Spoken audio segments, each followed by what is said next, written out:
गिरिशमं स्यात् कज्जलं सिन्धुपात्रे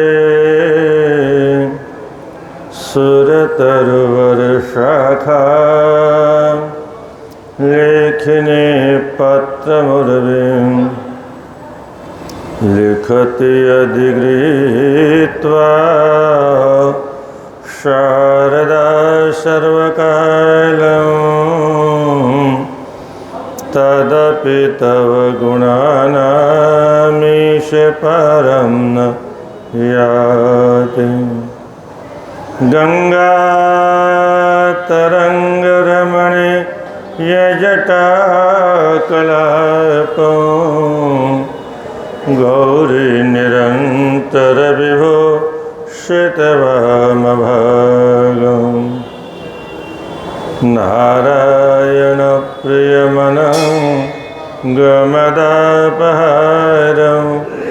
वाराणसीपुरपतिं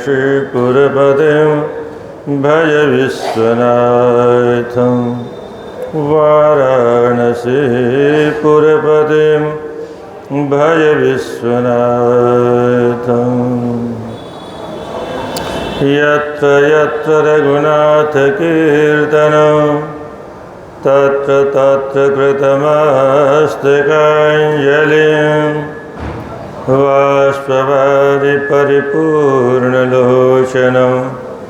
मारुतिं नमत राक्षसान्तकं। हरे राम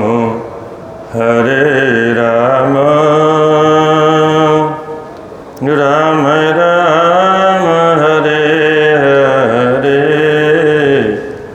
हरे कृष्ण कृष्ण कृष्ण हरे हरे हरे राम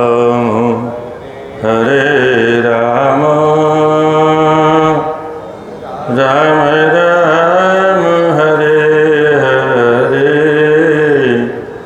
हरे कृष्ण कृष्ण कृष्ण हरे हरे हरे राम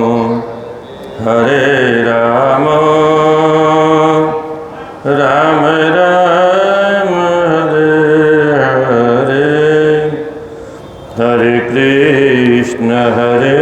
कृष्ण कृष्ण कृष्ण हरे हरे। बोल जगन्नाथ भगवान की, श्री बद्री विशाल भगवान की, श्री रंगनाथ भगवान की, श्री वैकुंठनाथ भगवान की, श्री वेंकटेश्वर भगवान की, श्री अयोध्यानाथ भगवान की, श्री विश्वनाथ भगवान की, श्री लक्ष्मी नारायण भगवान की, श्री हनुमतलाल जी महाराज की, श्री गंगा मैया की, श्री गौ माता की, सत्य सनातन धर्म की। नमः पार्वती पतये हर हर महादेव। जय जय श्री राधे।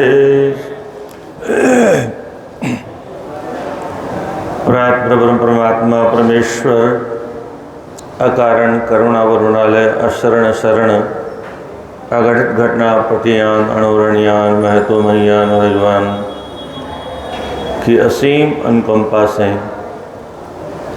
प्राप्त ये मानव तन, जिसको कृत्य करने के उद्देश्य से हम आप मुक्ति प्रदान करने वाली इस दिव्याति दिव्य काशी नगरी में उपस्थित होकर के भगवान भोलेनाथ के श्री चरणों में बैठ करके माँ गंगा की गोद में भगवान लक्ष्मी नारायण जी के सानिध्य में और राम कथा सुनबे को रसिया हनुमत लाल जी के सन्निकट बैठ करके इस काशी नगरी में काशी खंड के कथन और श्रवण करने का सौभाग्य प्राप्त कर रहे हैं।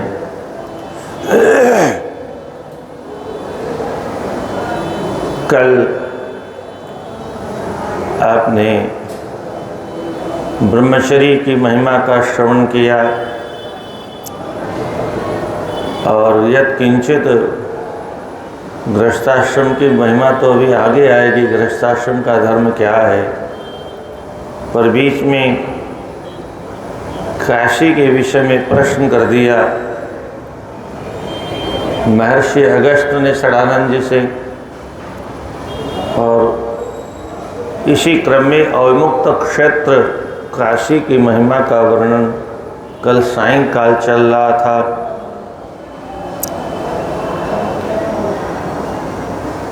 महर्षि अगस्त कहते हैं, हे भगवान,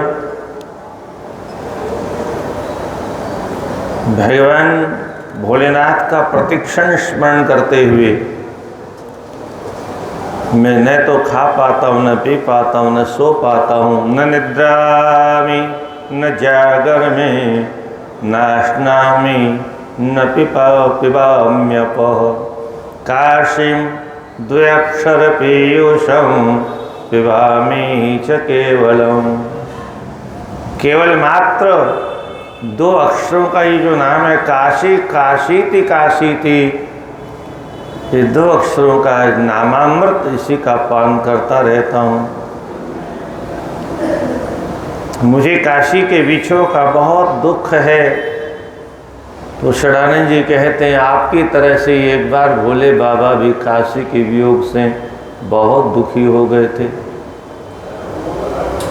महर्षि को तो बड़ा आश्चर्य हुआ।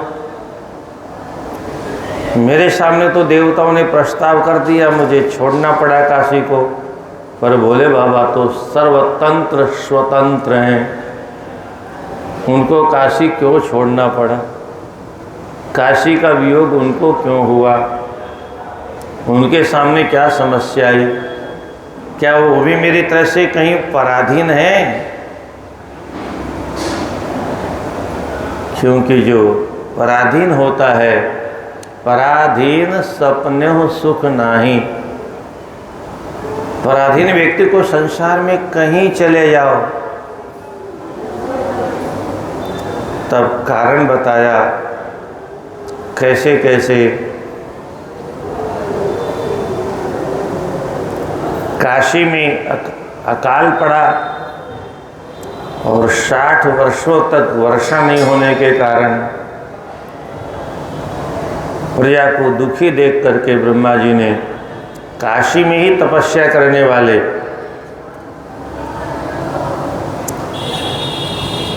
ऋपुंजय नाम के राजा से कहा, आप राजा बन जाओ, अखिल भूमंडल के राजा। कहा, राजा तो बहुत है, मुझे ही आप क्यों कह रहे हो राजा बनने के लिए? बोले, जो पवित्र राजा होता है, धर्मात्मा राजा होता है, तभी धरती पर वर्षा होती है। राजा ने स्वीकार किया एक शर्त के साथ में, मैं राजा तो बन सकता हूं, पर मेरी एक शर्त है, देवता लोग धरती पर नहीं रहने चाहिए, नागलोक में नाग भी चले जाएं। ब्रह्मा जी ने कहा, तो फिर बिना इनके तुम शासन कैसे करोगे? बोले, अपने तपोबल पर। अब आप कल्पना करिए कैसे कैसे राजा हमारे देश में हो गए, जो कहते हैं सूर्य का काम भी मैं कर लूँगा, जल का काम भी मैं कर लूँगा, वायु वाला काम भी मैं कर लूँगा, या देवताओं की आवश्यकता नहीं। तपस्या की क्या महिमा है इसका यहाँ बहुत सुंदर दिग्दर्शन करवाया गया है। एक पृथ्वीवासी, एक मृत्यु लोक का रहने वाला राजा अपने तप के बल पर सभी देवताओं के ऊपर भारी पड़ता है। ब्रह्मा जी ने कहा तथास्तु, अगर आपकी यही आकांक्षा है, ठीक।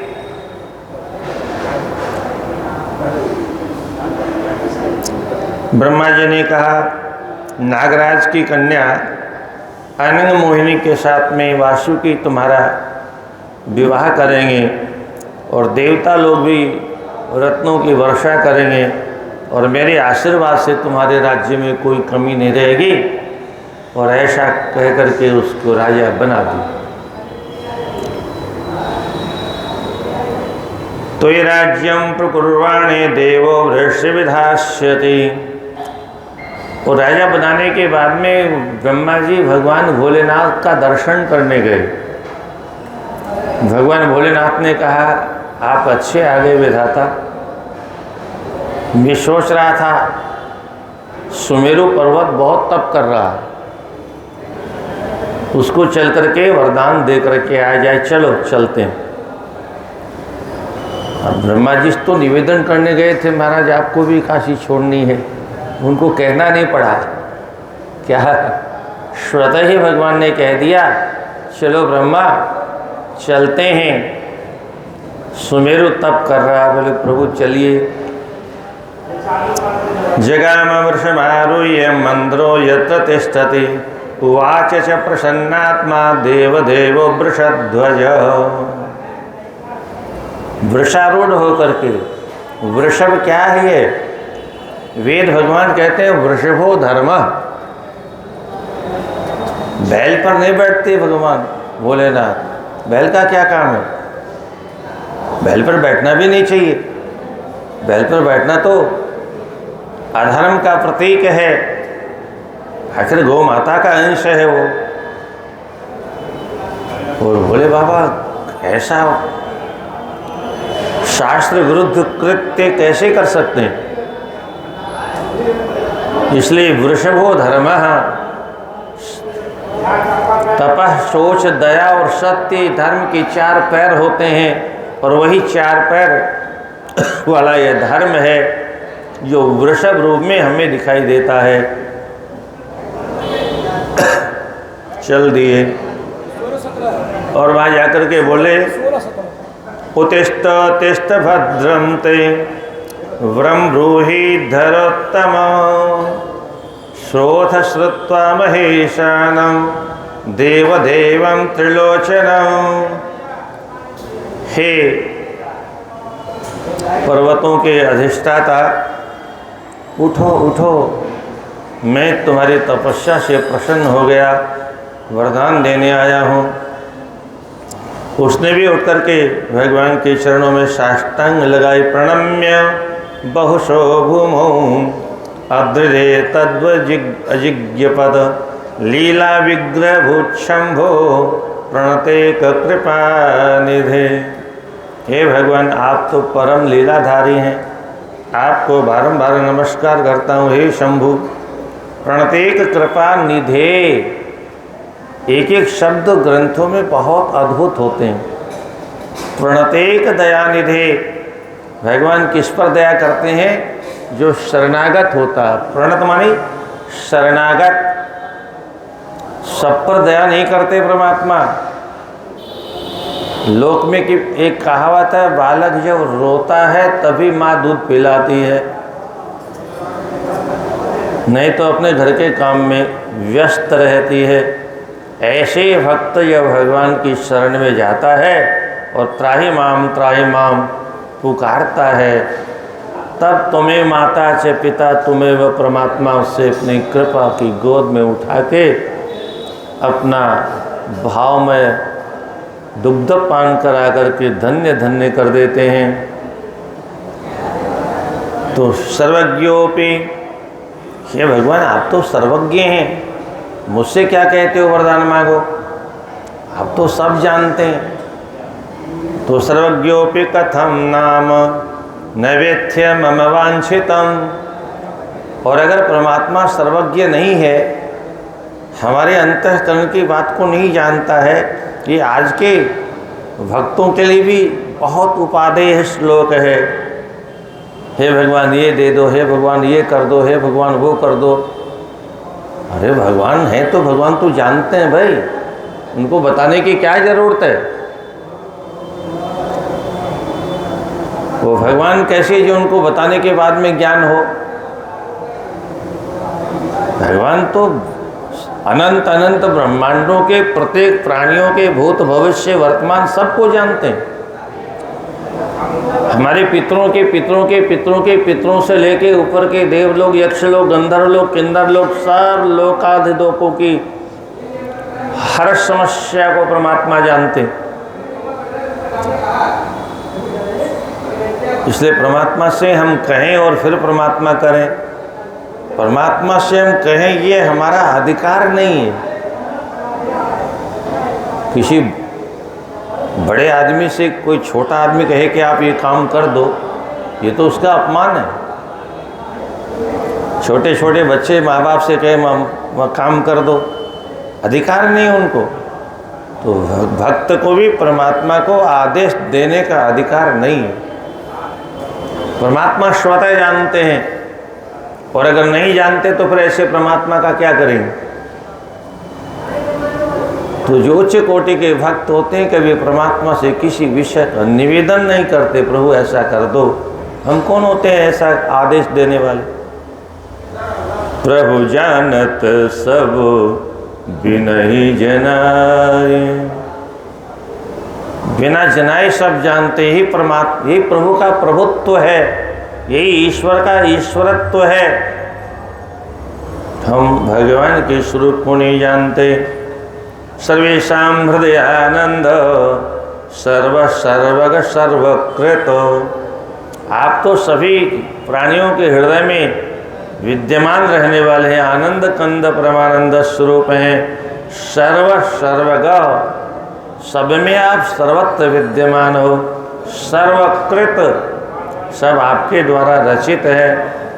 यदि देयो वरो मह्यम स्वभावाद् सदात्मने, अगर आपको वरदान देना ही है तो आप तो सब जानते हो, फिर भी आपकी आज्ञा है तो मैं आपके चरणों में निवेदन करता हूँ। याचकायाति स्वोच्याय प्रणतार्ति प्रभंजक। फिर शब्द आ गया प्रणतार्ति ही, 2 श्लोक के बाद में प्रणत शब्द फिर आ गया। कितनी प्यारी बात लिखी है, प्रणतार्ति प्रभंजक। प्रणत जो है उसकी आरती माने संकट को प्रमाने अच्छे प्रकार से, भंजक विनाश करने वाले।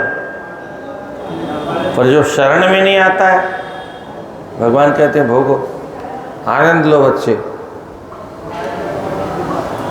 अगर आप देना ही चाहते हैं तो प्रभु ततो अयुक्त क्षेत्र से साम्यम अभिलाषाम्य हूँ। मैं चाहता हूँ कि आपकी जो काशी नगरी है, अविमुक्त क्षेत्र, मेरा ये सुमेरु पर्वत भी उसके बराबर हो जाए, समान हो जाए। जैसे आप महामुक्ति का दान करते हो, भंडारा चलाते रहते हो, ऐसे यहाँ भी मुक्ति का भंडार खोल दीजिए।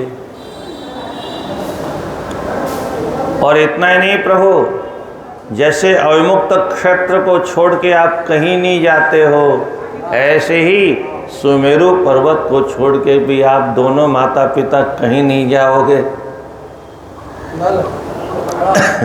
कुशद्वीप उमा सार्धम नाथाद्य सपरिच्छद मन्मौलो विहितावास प्रियात्वेशवरो मम।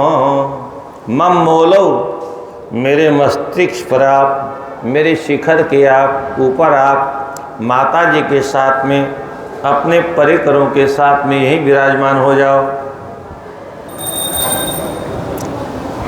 सर्वेषां सर्वदा संभुक्षणं यावद् विचिन्तयेद् विज्ञातावसरे ब्रह्मा तावत् शंभुं व्यजिज्ञपत। भोले बाबा तो चक्कर में पड़ गए, ये कैसा वरदान मांगा। काशी छोड़ के यहाँ रहना पड़ेगा। भगवान भोले बाबा को नारायण नारायण नारायण नारायण नारायण परेशान देख करके ब्रह्मा जी समझ गए क्यों परेशान है। सोई बोले नारायण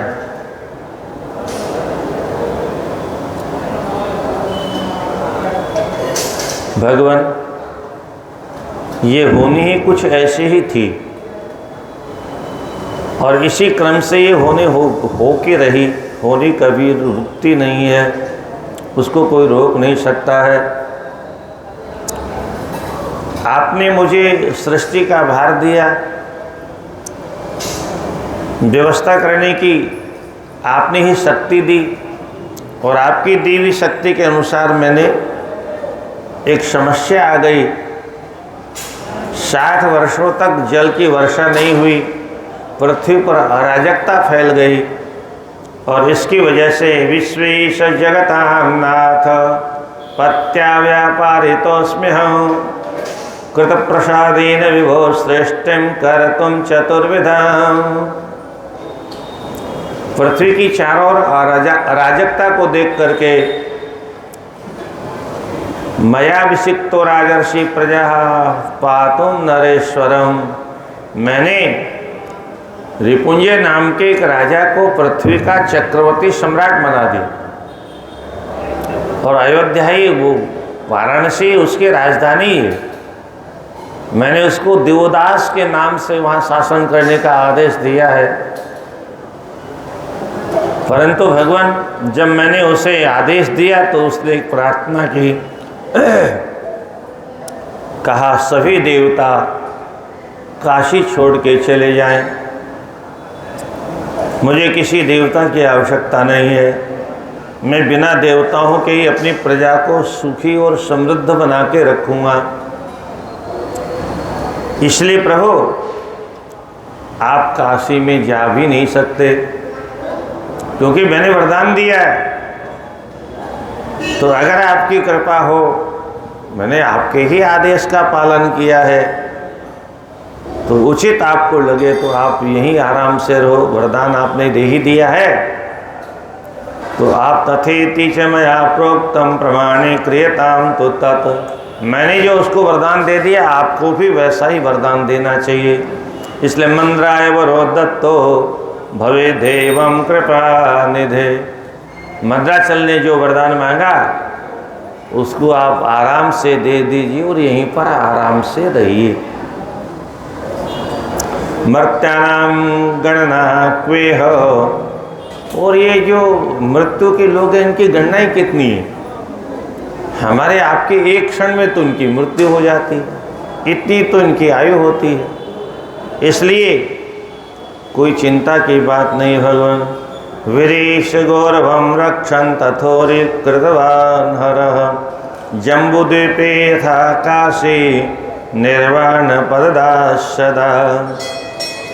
विधाता की प्रार्थना को सुनने के बाद विधाता के बात को रखने के लिए तथास्तु कह करके और वही जम्बूद्वीप को उन्होंने एक दूसरी काशी बना लिया और निर्वाण पद देने के लिए, मुक्ति देने के लिए वरदान दे दिया। तथा बहुतिथम कालम दीपोद्भुत्सोऽपि बंधरः याशूर्णाच देव दिविन मंदरम चित्रकंदरम। तो तब से सुमेरु पर्वत पर भोले बाबा रहते हैं भगवती के साथ में निज मूर्तिमयम लिंगम, परंतु काशी को पूरी रूप से छोड़ा नहीं।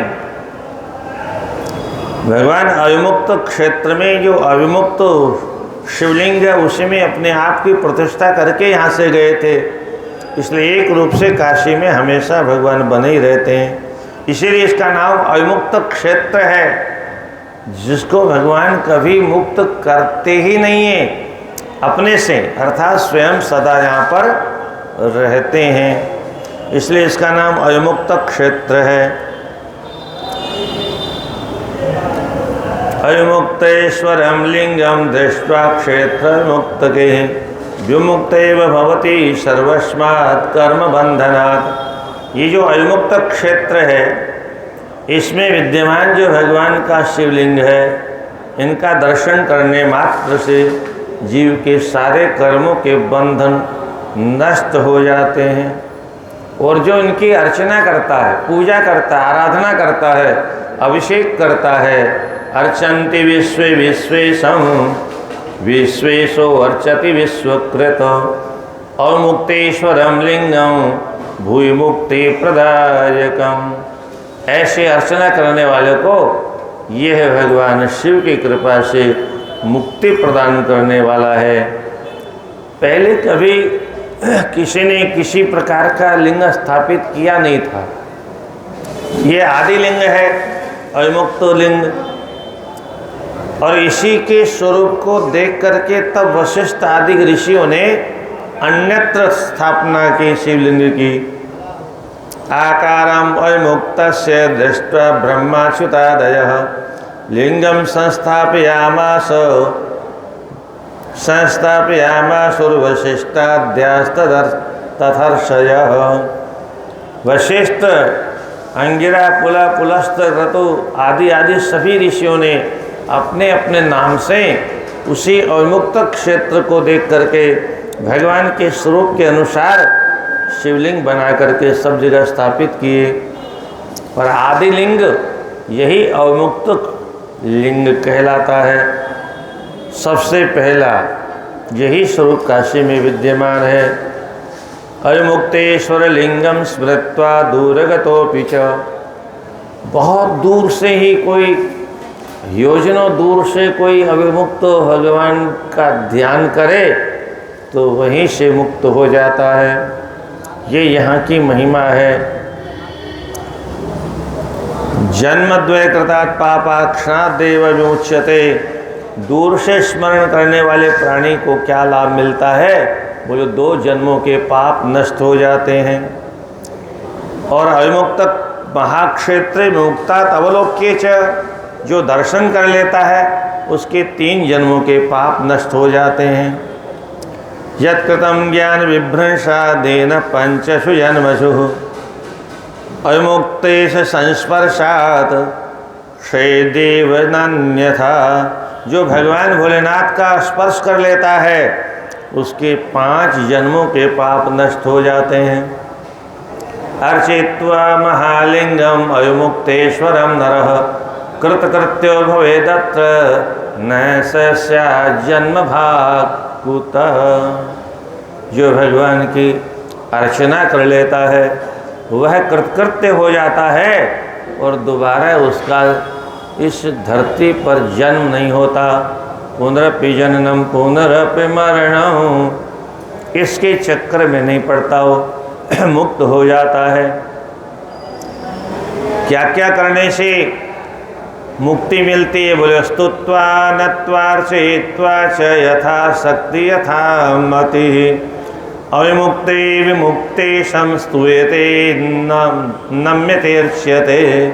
भगवान की स्तुति करने से, नमस्कार करने से, अर्चना करने से, यथामति सेवा करने से, यथाशक्ति सेवा करने से, अनादि मन्निंदम लिंगम स्वयं विश्वेश्वरा। भगवान भोलेनाथ ने स्वयं इनकी अर्चना की। अपने ही स्वरूप का स्वयं ही भगवान ने अर्चना करके यहाँ प्रतिष्ठा की। काश्याम प्रयत्नतः सेव्यम, इसलिए प्रत्येक मानव को इस काशी का सेवन करना चाहिए। संसार में जितने भी शिवलिंग हैं वो माघ कृष्ण चतुर्दशी के समय सब यही अविमुक्तेश्वर महालिंग के पास आते हैं। मानो कुंभ का मेला लगता है भगवान के शिवलिंगों का। संतिलिंगानि नेकानि पुण्ये स्वायतने शुचः आयान्ति तानि लिंगानि माघे प्राप्य चतुर्दशी। माघ शुक्ल पक्ष की चतुर्दशी को सब यहीं आकर के एक साथ आनंद मनाते हैं। कृष्णायाम माघभूतायाम विमुक्ते जागर, यहाँ जो जागरण करता है वह योगियों की गति को प्राप्त हो जाता है। अविमुक्तेश महाक्षेत्रे विश्वेश समधिष्ठिते येन दृष्टम विमूढ़ास्ते अविमुक्तम लिंगमुत्तमम। जो अज्ञानी लोग ऐसे भगवान शिव के स्वरूप का दर्शन नहीं कर पाते हैं, उनसे बड़ा और अभागा कौन हो सकता है। दृष्टारम अविमुक्तस्य दृष्टवान दंडधरो यम दूरादेव प्रणमति प्रबद्ध कर संपुट। जो भगवान अविमुक्तेश्वर का दर्शन करता है तो यमराज आते हैं तो भी दूर से उसको प्रणाम करके वापस चले जाते हैं। ऐसी महिमा है। धन्यम तन्नेत्र निर्माणम कृत्योतुतौ करो। उस भाग्यशाली प्राणी के नेत्र भगवान का दर्शन करके धन्य हो जाते हैं, उसके दोनों हाथ भगवान की सेवा करके धन्य हो जाते हैं। अवमुक्तेश्वरमेन याभ्याम वेक्षिष्टयः स्पर्शेत। जो भगवान का स्पर्श करने का सौभाग्य प्राप्त कर लेता है। यहाँ पर बैठ के जो त्रिकाल संध्या करता है,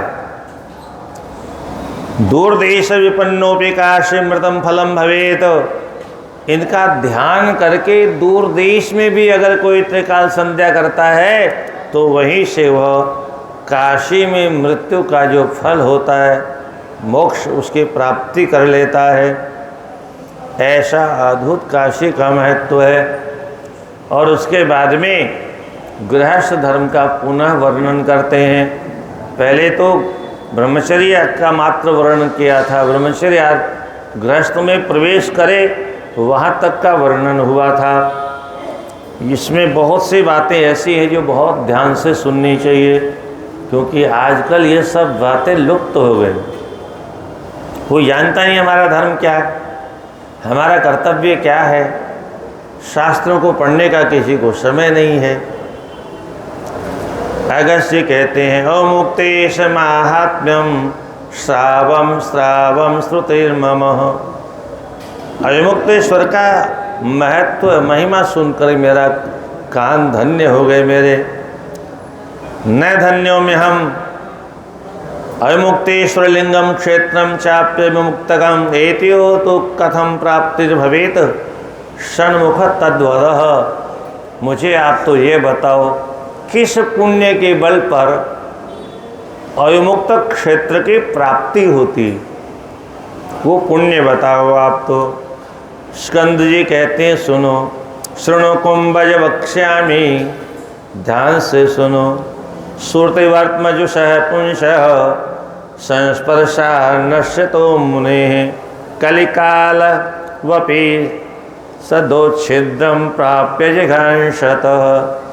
जो श्रुति के मार्ग पर चलता है, वेद शास्त्रों के बताए हुए सिद्धांतों का पालन करता है, वैदिक धर्म का पालन करता है, ऐसा जो पुण्यात्मा है, कली और काल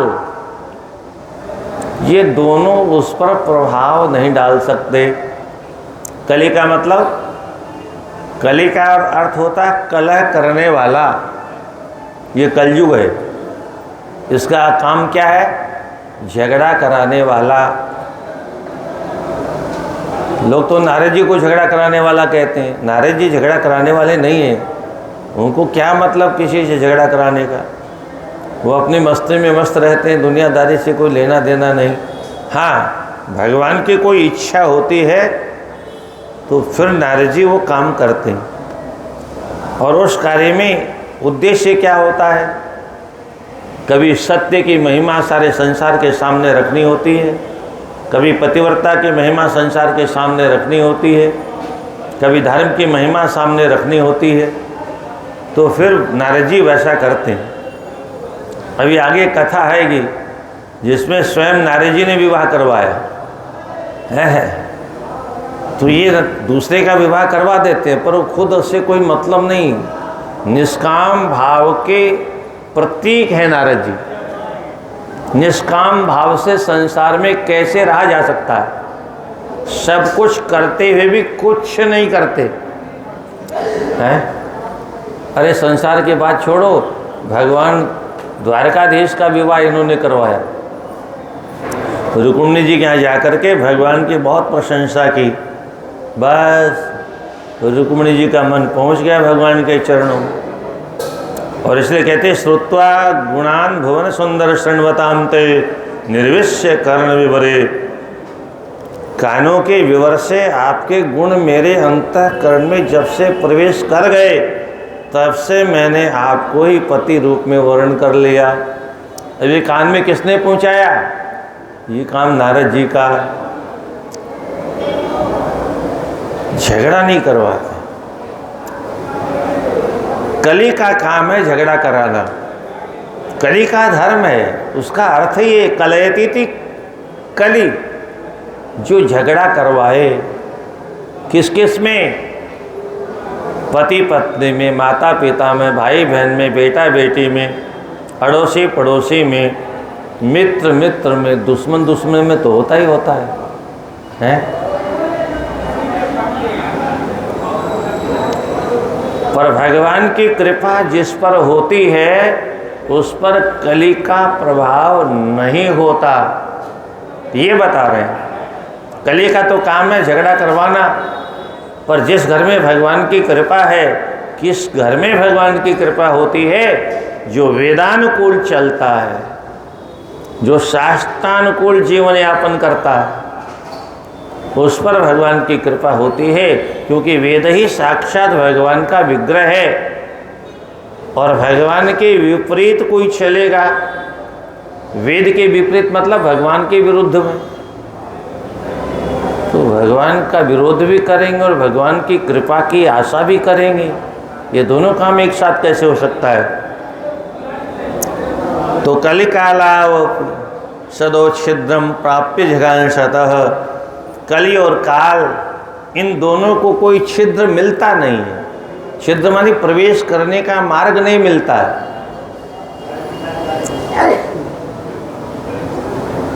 वर्जितस्य विधानेन प्रोक्तस्य करणेन वे कलिकाल वपिहतो ब्राह्मणं रंध्र दर्शनात्।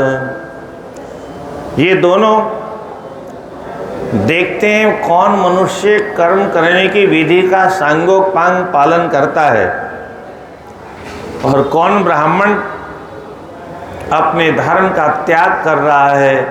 जो धर्म का त्याग कर देता है, बस कलयुग का वहाँ प्रवेश हो जाता है, अन्यथा नहीं होता है। इसीलिए गृहस्थ आश्रम को शास्त्र के अनुसार जीवन जीना चाहिए। इसलिए क्या खाना है क्या नहीं खाना इस पर भी ध्यान दिया है। पलांडु विडवराहस शैलम लहसुन ग्रंजने। प्याज लहसुन ये सब बड़ी लंबी लाइन है यहाँ पर। गाजर भी निषेध है खाना। कुछ पदार्थ रंग की वजह से निषेध है।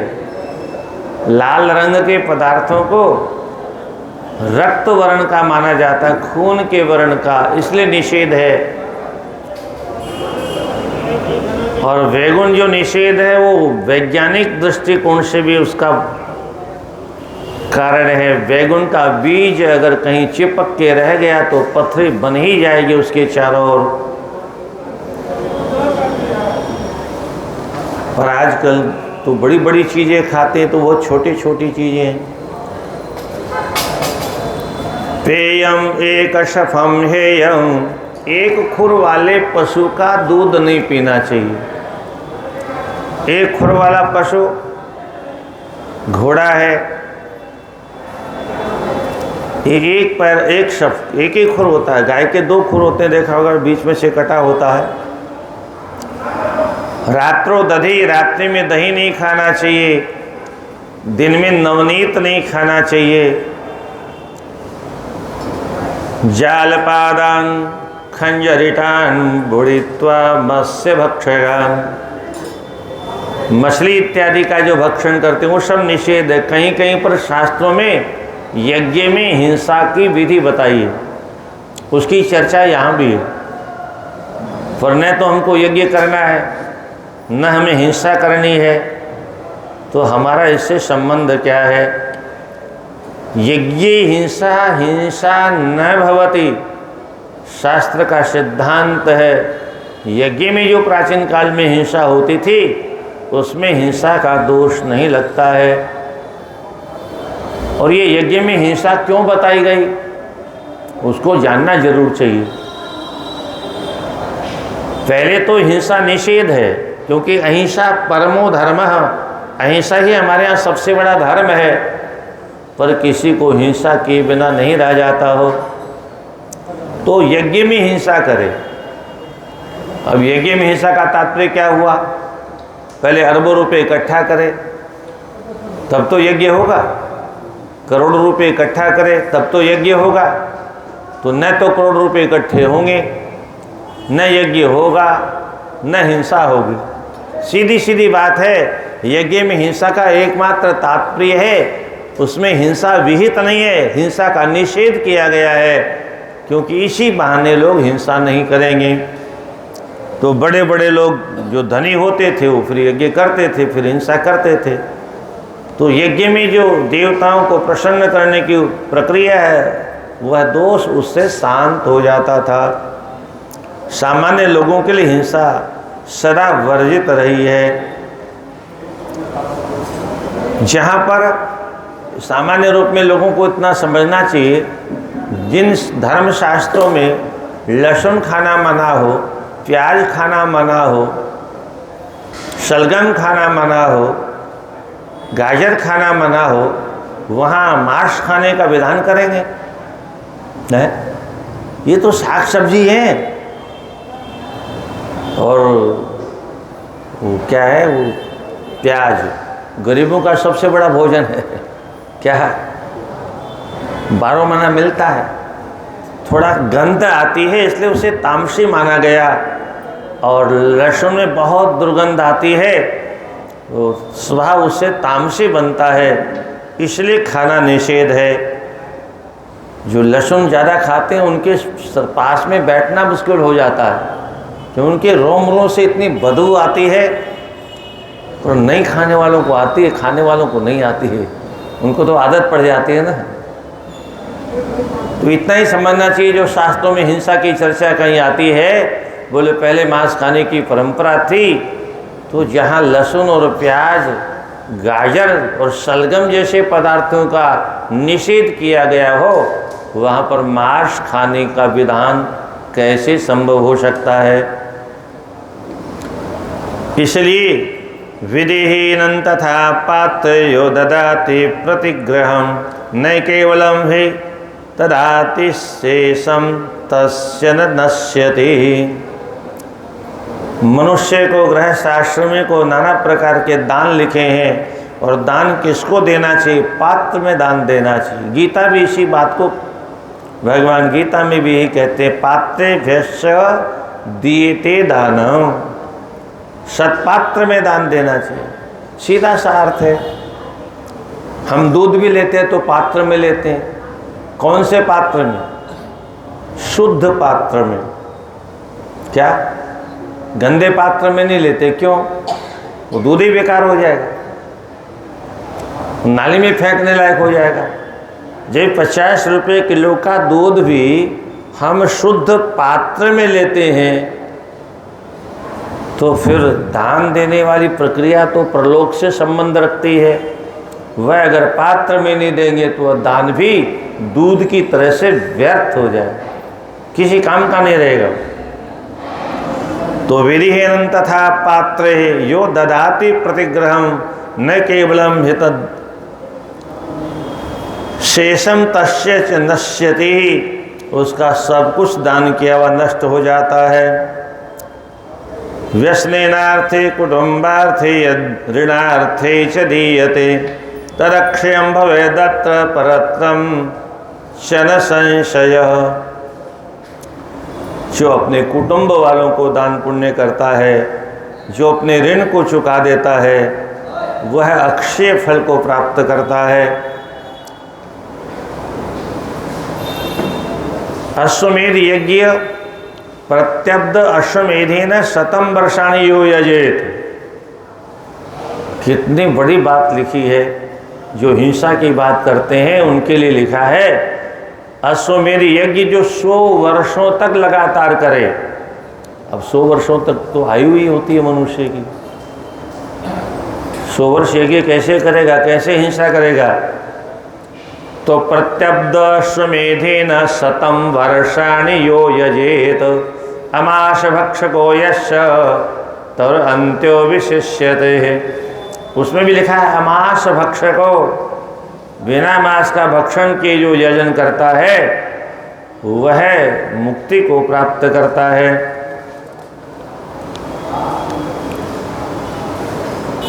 दान किसको देना चाहिए? अन्यत्र और भी लिखा है माता पितृ विहीनम यो मुंजी पाणी गृहादिभिः संस्कारे निजेर्थे तस्य श्रेय त्वनंतकम। जिसके माता पिता नहीं है उसको वह दान का पात्र है। क्या? मोजी पाणी गृहादिभिः, अभी अभी जिसका विवाह संपन्न हुआ है उसको भी दान देना चाहिए। और ऐसा दान अनंत फल देने वाला होता है। अग्निहोत्रेर न तत्सेयो नाग्निस्तोमादिभिर्मखे यस्य प्राप्यते मर्ते द्विजे छेके प्रतिष्ठिते।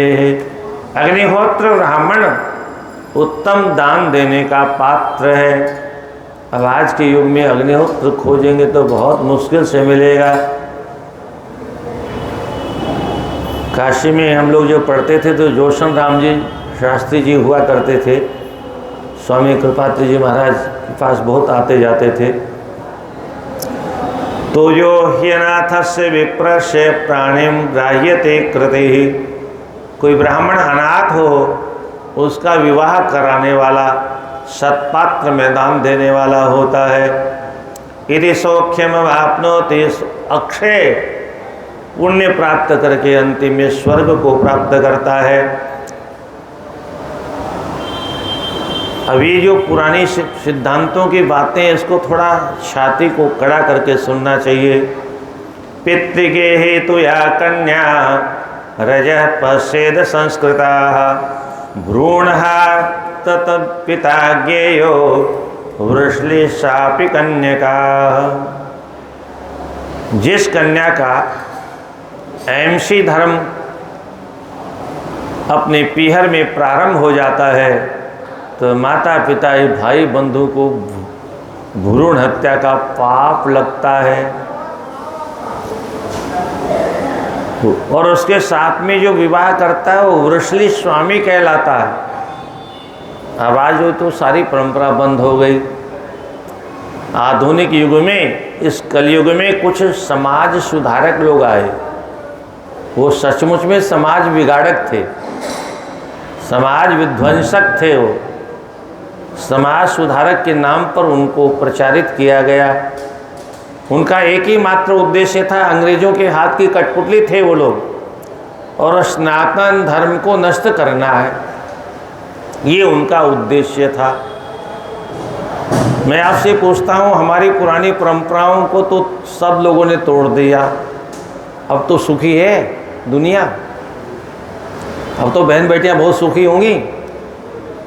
1 वर्ष की को उठा के ले जाए, 2 साल की को उठा ले जाए, 5 वर्ष की को, चाहे जिसको उठा के ले जाए। क्यों ऐसा हुआ? हमारे पूर्वज सब जानते थे ये बहन बेटी हमारे घर की इज्जत है, ये बाहर जाएगी तो कभी न कभी कोई न कोई दाग और वर्ण संकर संतान पैदा होगी। इसलिए माताओं के पढ़ाई की व्यवस्था ही नहीं की। घर में भाइयों के साथ में बैठ के जो पढ़ ले सो पढ़ ले। अब आप कहोगे बहुत सी देवियों की चर्चा आती है, बहुत सी की नहीं आती, गिनी चुनी 4-6 देवियों की चर्चा आती है शास्त्रों में। और उसका भी कारण सुने क्यों आती है। गार्गी मेत्तानी जैसे की चर्चा आती है, होता क्या था, 10,000 छात्र गुरुकुल में पढ़ते थे। गुरुजी का परिवार तो वहीं रहता था और नित्य प्रति वेद ध्वनि शास्त्रों की चर्चा गुरुकुल में होती रहती थी। तो हमारे यहाँ कुछ लोग श्रुतधर होते थे। श्रुतधर, इसका तात्पर्य है सुनते ही धारण कर लेना, एक बार सुना और याद हो गया। तो कोई ऐसी पुण्यात्माएं गार्गी मेत्तानी जैसी देवियां होती थी जो गुरुकुल में जो वेद पाठ होता था वो तुरंत उनको याद हो जाता था। गुरुकुल में पढ़ने की व्यवस्था नहीं थी, अगर होती तो ब्रह्मचर्य आश्रम टिक ही नहीं सकता था। अग्नि और घी का संयोग दोनों का एक साथ रहे और ब्रह्मचर्य का पालन भी होता रहे, असंभव। अच्छा, वैसे भी हमारे यहाँ घर में माताओं की जरूरत होती है क्या? माँ के घर में बहुत आवश्यकता होती है। सामान्य दृष्टि से देखे तो, व्यवहारिक दृष्टिकोण से देखे तो। और माँ घर में नहीं रहेगी तो क्या होगा? बच्चों का पालन कौन करेगा? दाई करेगी, कोई नौकरानी करेगी। और नौकरानी कैसे संस्कार देगी उनको? क्या? जिन घरों में माता पिता दोनों ड्यूटी जाते हैं उनके बच्चे अनाथ हो जाते हैं। और इस पढ़ाई की बीमारी ने एक और बीमारी पैदा कर दी, उस पर तो किसी का ध्यान ही नहीं है। जनसंख्या अपने आप कम हो जाएगी, क्योंकि जो सर्विस करेगी वो तो कैसे ड्यूटी करेंगे? बोले हमको करना ही कुछ नहीं। हिंदुओं की जनसंख्या करने का एक ये भी प्रोपेगेंडा है,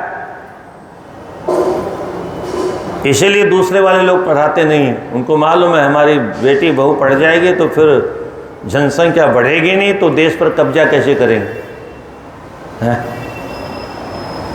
वो जो कहते हैं ना, बच्चे कितने, बोले ऊपर वाला जितना दे दे उतने।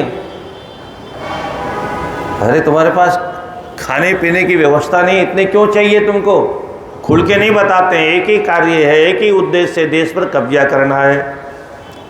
जब हम अधिक संख्या में हो जाएंगे, हमारे वोट जब अधिक हो जाएंगे, अभी तो वोट कम है, तब सब उन्हीं की बात करते हैं।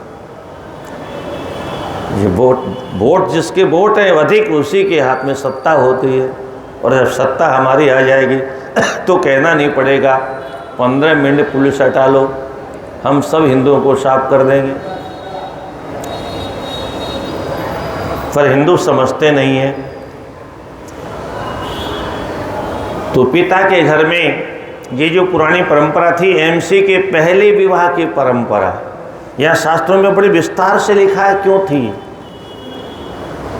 विवाह से एमसी के पूर्व कुछ चिन्ह ऐसे होते हैं जिनके बाद में देवता लोग कन्या का स्पर्श करके उसका उपभोग कर लेते हैं। और उससे पहले विवाह करने के बाद देवता कन्याओं का स्पर्श नहीं करते। जैसे वायु देवता है, सूर्य देवता है, अग्नि देवता है, जल देवता है, इनका तो सबका संपर्क होता है सभी से। इससे भी बड़ी बात ये है कि एमसी के बाद में काम का प्रवेश हो जाता है, और इसलिए शास्त्रों में काम का प्रवेश हो उसके पहले विवाह की पद्धति बताई। अब विवाह हो जाता था पर मुकलावा गोना नहीं होता था। क्या? ऐसा नहीं था कि विवाह करके भगा दिया, ना ना, छोटी उम्र में बेवकूफ नहीं थे हमारे पूर्वज, विवाह अवश्य करते थे, पर गोना 3 वर्ष 5 वर्ष 7 वर्ष बाद में जब स्वस्थ हो जाते थे बच्चे, तब विदाई होती थी। पर बाद में लोगों ने क्या सोचा, जल्दी विवाह हो जाएगा, जनसंख्या बढ़ जाएगी, तो फिर उसकी व्यवस्था कैसे करेंगे, तो फिर ऐसी योजना बनाई, उस योजना को हिंदुओं ने तो अपना लिया। पहले हम दो हमारे दो, फिर हम दो हमारा एक, बाकी किसी ने नहीं अपनाया। परिणाम क्या होगा? एक दिन कोठियों पर कब्जा किसका होगा? इन मंदिरों का क्या होगा? इसके बारे में भी कभी कभी हिंदुओं को चिंतन करना चाहिए, क्योंकि पहले जब इनका शासन था तब मंदिरों का क्या हुआ, फिर कभी इनका शासन आएगा तो फिर मंदिरों का क्या होगा। आज बंगाल में क्या हो रहा है, कल पाकिस्तान में क्या हुआ था, कश्मीर में क्या हुआ था। ये भाईचारे की बात तो वहीं होती है जहाँ ये कम मात्रा में होते हैं। बाकी जगह तो भाईचारे का अर्थ होता है तुम भाई हो और हमारा चारा हो, और जब हमको मन आएगा तो हम चारा खा जाएंगे। ये भाईचारे का अर्थ होता है। ये भाई है, हमारा चारा है। ये जैसे लालू चारा चबा गए, ऐसे ही भाई को भाई चबा जाएगा, भाईचारा पूरा हो जाएगा।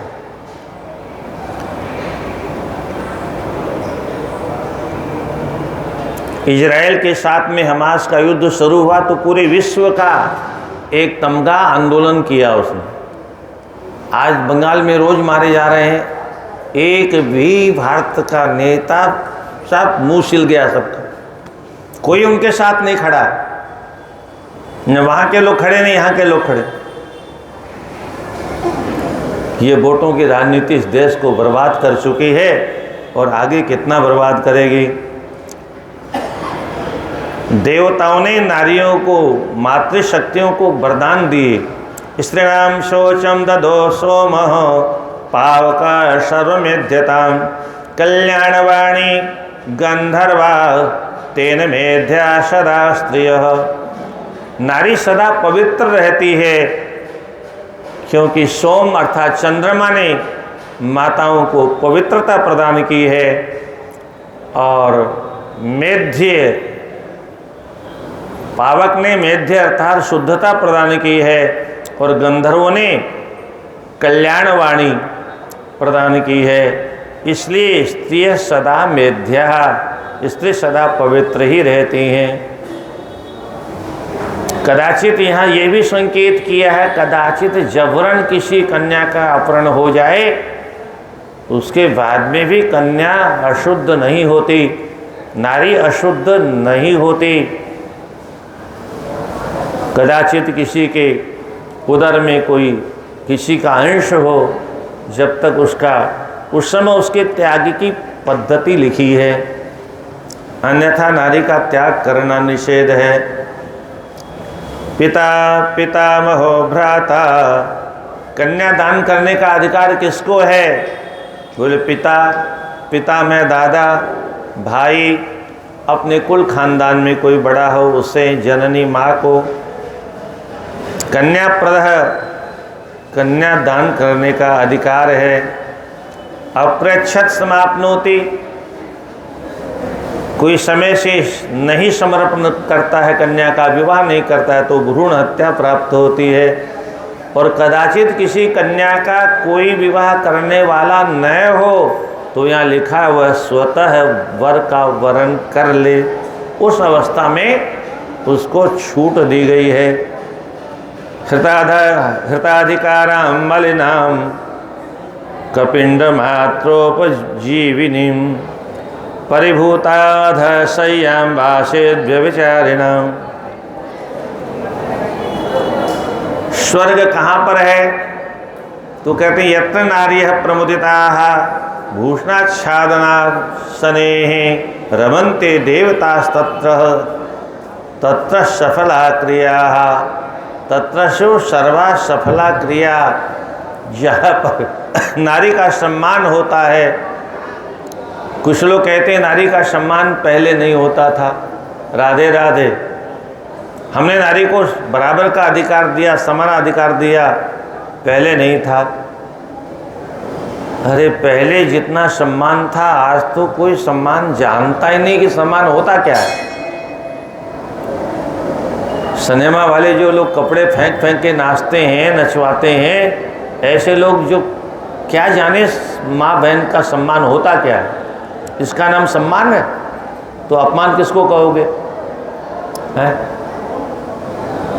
दुर्भाग्य है हमारे देश का कि आज के हमारे बच्चे सिनेमा बहुत देखते हैं, टीवी में भी देखते हैं, मोबाइल में भी देखते हैं। हमारे यहाँ तो हनुमान जी लंका गए, लंका के महलों में सीता जी की खोज कर रहे थे।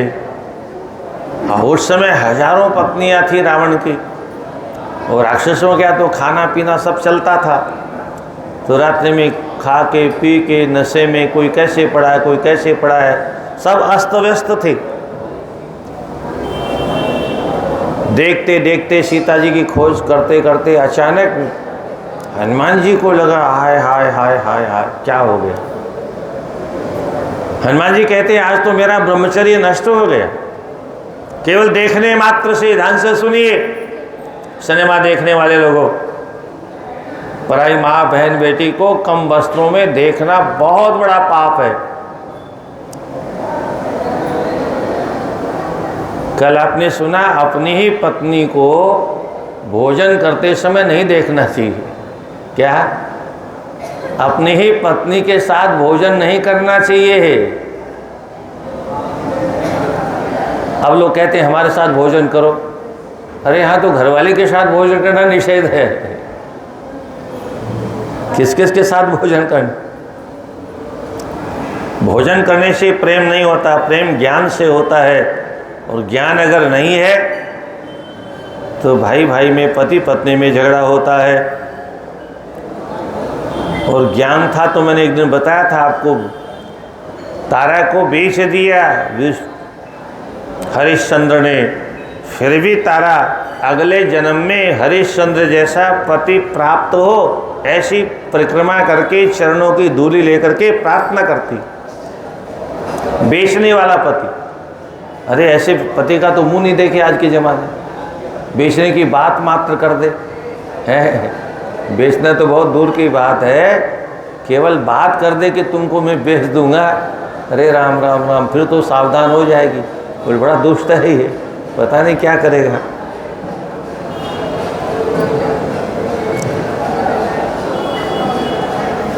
यत्र, इसी का मनु जी महाराज इसी को दूसरे ढंग से लिखते हैं, यत्र नारीस्तु पूज्यन्ते रमन्ते तत्र देवता।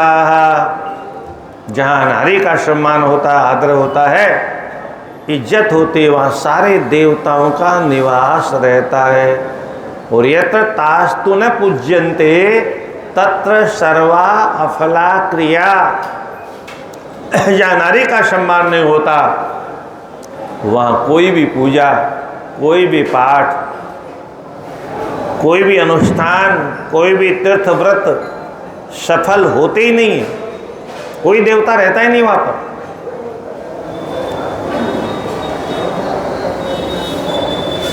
नारी पर हाथ उठाने की परंपरा शास्त्रों में कहीं नहीं।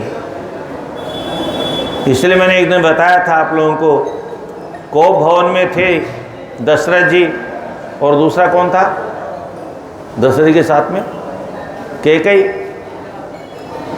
वो तो राजा थे, तो ऐसे नहीं मानते तो ऐसे मना लेते क्या?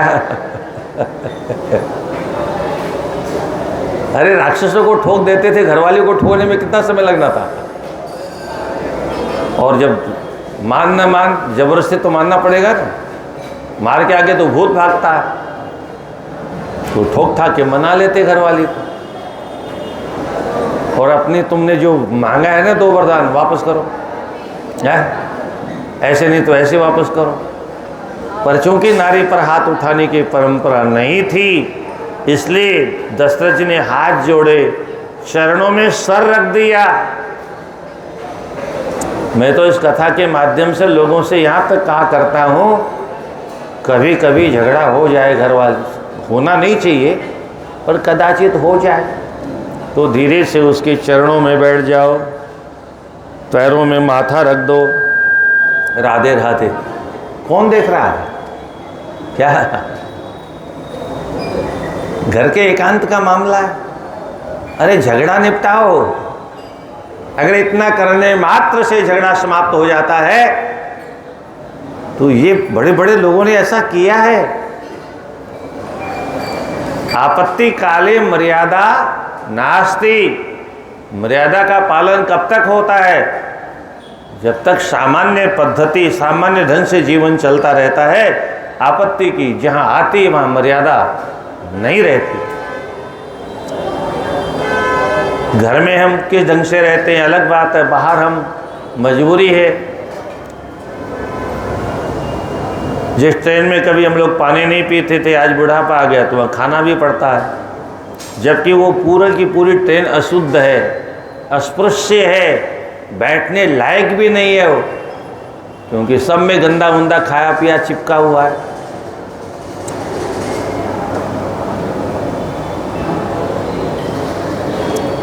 यत्र तुष्यति भरता स्त्रिया भरता च तुष्यति तत्र वेश्मनि कल्याणम संपद्येत पदे पदे।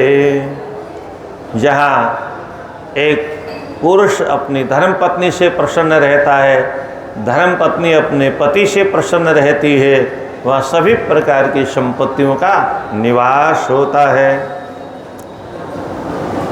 ब्राह्मणम कुशलम पृच्छेद, किसे क्या क्या प्रश्न किया जाता है। यहाँ एक और विशेष बात लिखी है, उसको पढ़ के तो मुझे आज बहुत बड़ा आश्चर्य हुआ। पहली अवस्था है शिशु अवस्था, और उस शिशु अवस्था कितने वर्षों तक है? तो यहाँ लिखा है जात मात्र शिशुतावद यावद अष्टो समास्मृता। जन्म से लेकर के जब तक 8 वर्ष का बालक हो जाता है तब तक शैशव अवस्था कहलाती है। और आपने अगर सुना हो ताज़ा घटना, तो 7 वर्ष के बच्चे तो आज बड़े बड़े कुकर्म करने लग गए। क्या ये क्यों हो गया? क्योंकि वो टीवी देखना, सिनेमा देखना, मोबाइल देखना, वो गंदगी देख देख करके 7 वर्ष की अवस्था में जवान हो गए बच्चे।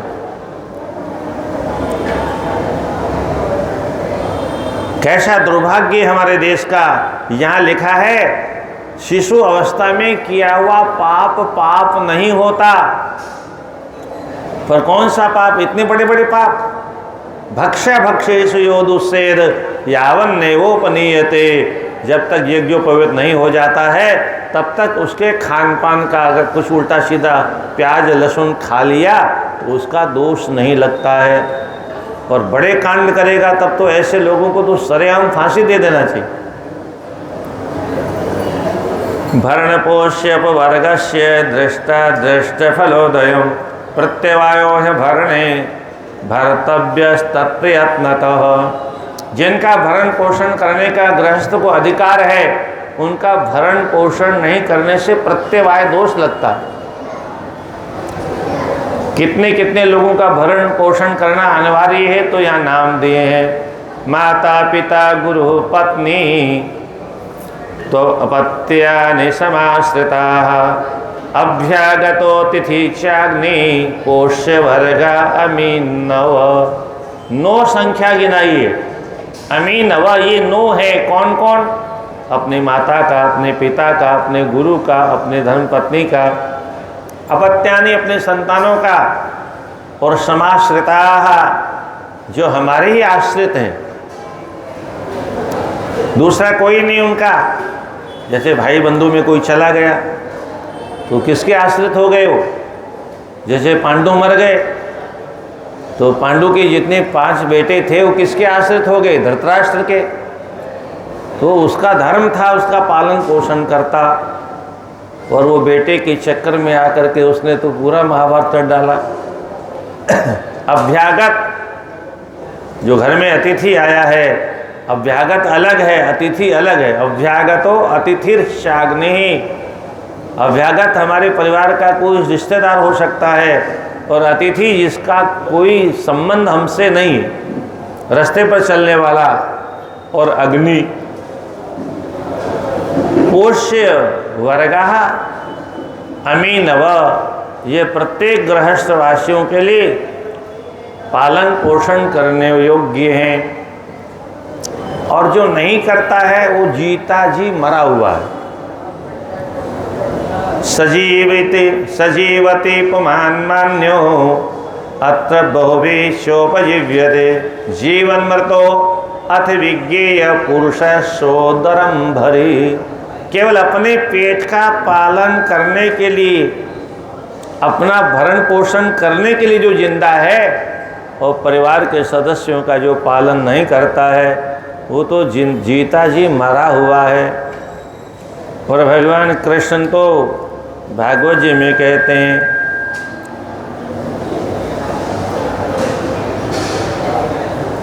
जो मनुष्य अपने माता पिता का भरण पोषण नहीं करता है, न बिभ्या श्वसन मृतः, वह सांस लेता हुआ मुर्दा है। माता स्वस्था ये तो अलग विषय है। तो अपनी धर्म पत्नी का गुरु विप्रम प्रपन्नम च न बिभ्रिया श्वसन मृतः, गुरु विप्र प्रपन्नम च, जो शरण में आया है इनका जो भरण पोषण नहीं करता वो श्वास लेता हुआ मुर्दा है। और जो अपने माता पिता का भरण पोषण नहीं करता है उसको तो मरने के बाद स्वमाशम खादयन्ति ही लिखा है। मृत वहाँ यहाँ से जब वह नरक में जाएगा तो नरक में डाला जाएगा, और वहाँ जब भूख लगेगी तो स्वमाशम खादयन्ति ही, उसी का मांस उसको खाने को मिलेगा। इसलिए जो माता पिता को घर से बाहर निकाल देते हैं उनकी क्या क्या दुर्गति होगी उनको नहीं मालूम, क्योंकि शास्त्रों को कोई पढ़ता नहीं आजकल, शास्त्रों को कोई सुनता नहीं, और जो सुनाने वाली बात है वो तो कोई सुनाता ही नहीं। इसलिए बड़ी भारी समस्या है। पहले तो आजकल लोग अधिकतर कथावाचक सब शास्त्रों से कोई मतलब नहीं किसी का। ये हमारा बहुत बड़ा दुर्भाग्य है। बिना डिग्री के कोई नौकरी नहीं, पर बिना डिग्री के व्यास गद्दी पर तांडव किया जा सकता है। ये सबसे सरल काम हो गया है जो सबसे कठिन काम है। चारों वेदों का यत् किंचित ज्ञान होना, 18 पुराणों का किंचित ज्ञान होना, और जिस पुराण की हम कथा कर रहे हैं उसके विषय में तो ज्ञान हो कम से कम। एक भी श्लोक नहीं होता है और पूरी भागवत हो जाती है तो फिर कौन सी कथा है वो? नाच गान का नाम भागवत नहीं है ना। इसलिए प्रत्येक व्यक्ति को दीनानाथ विशिष्टेभ्यो दातव्य भूति काम्यया, जो दीन है, अनाथ हैं, और जो विशिष्ट महापुरुष लोग हैं, ऋषि महर्षि, उच्च कोटि के वेद पाठी ब्राह्मण, दातव्यम भूति काम्यया, अपने कल्याण की कामना से उनको देना अवश्य चाहिए। अदत्तदाना जायन्ते परभाग्योपजीविनः, जो दूसरे को दान नहीं देता है, दीन दुखियों को दान नहीं देता है, उसको क्या फल मिलता है? बोले जायन्ते परभाग्योपजीविनः, अगले जन्म में वो दूसरों के टुकड़े मांग कर के जीवन जीता। पर भाग्य, दूसरे के भाग्य के भरोसे अपना जीवन यापन करता है, भीख मांगता है। इसलिए सावधान होकर के 9 काम मनुष्यों को बराबर करने चाहिए। यहाँ 81 प्रकार के काम ऐसे हैं जो करने चाहिए अथवा नहीं करने चाहिए। 81 संख्या है, 9 नमे 81, 9 श्लोकों में इन 81 प्रकार के सत्कर्मों को, असत कर्मों को यहाँ संकेत किया है। तथेषद्वय युक्तानि कार्याणि तानि वे नवः। आसनम, कोई अतिथि आया है तो उसको कम से कम आसन तो दे दो, और कुछ नहीं है तो पादशोच पाद्योपाद्यम, चरण धोने का जल, और यथाशक्ति असनम भोजन, और क्षिति नहीं हो तो कम से कम धरती पर आप प्रेम से बैठा तो दो। शैया प्रदान कर दो, तृण की शैया, कोई दिक्कत नहीं। जल प्रदान करना, दीपक प्रदान करना, ये गृहस्थ सिद्धिदाः, ये गृहस्थों को सिद्धि प्रदान करने वाले हैं। तथा नव विक्रमाणि त्याज्यानि गृह मेधिनाम, गृहस्थ धर्मावलंबियों को 9 कर्मों का त्याग कर देना चाहिए। उन 9 कर्मों के बारे में सुनिए। पेशून्यम परदाराश्च द्रोह क्रोधानृता प्रियम द्वेषादंभस्य माया च स्वर्ग मार्गार्गलानि च। ते शून्य अर्थात चुगली करना, परदारा पर नारी के प्रति बुरी दृष्टि रखना। कुकर्म तो बहुत दूर की बात है, बुरी दृष्टि से किसी माँ बहन बेटी को देखना भी नहीं चाहिए।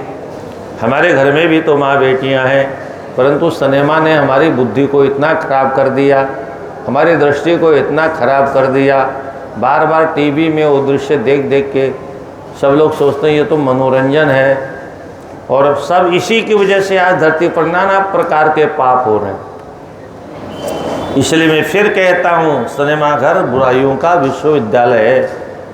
सिनेमाघर बुराइयों का ट्रेनिंग सेंटर है। सारी बुराइयाँ आज धरती पर आप देख रहे हो। हम लोग भी तो बच्चे थे, आप लोग भी बच्चे रहे हो। कितना है प्यारा समाज था, हर गांव में सब भाई बहन होते थे। अब भाई बहन का रिश्ता सब खत्म हो गया। ऊपर से कहते हैं विकास हो रहा है। कितना विकास हो रहा है? जो पाप कभी विश्वविद्यालय में होते थे वो प्राइमरी में होने लग गए, इतना विकास हो गया। धिक्कार है ऐसे विकास का। अगर इसी का नाम विकास है तो विनाश किसको कहोगे? ये बड़ी बड़ी कोठियाँ और ये बड़े बड़े हवाई अड्डे, इसका नाम विकास नहीं है। अगर हमारे विचारों का विकास नहीं हुआ, हमारे आचरण का विकास नहीं हुआ, हमारे रहन सहन और खान पान का विकास नहीं हुआ, तो ये बाह्य विकास से क्या होगा? हमारा आंतरिक विकास कौन करेगा? आंतरिक विकास ये शास्त्र करेंगे जिनका पठन पाठन कहीं नहीं होता।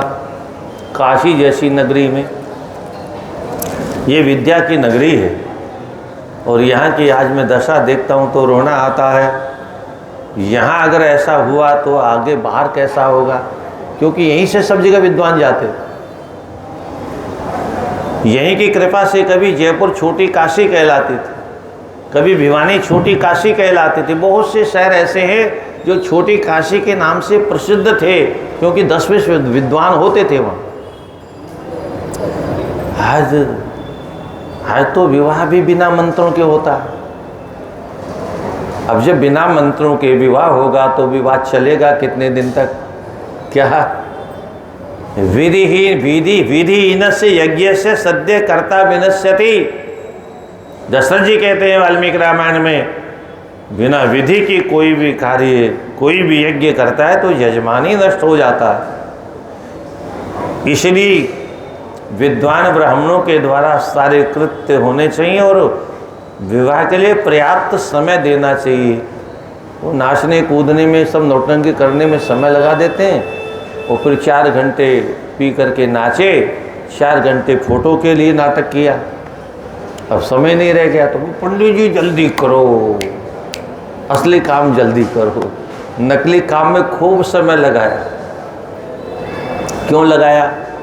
क्योंकि घर के बुजुर्ग तो सब मर गए, मुर्दे ही हैं वो, कुछ बोल नहीं सकते बेचारे, दूर खड़े होते हैं।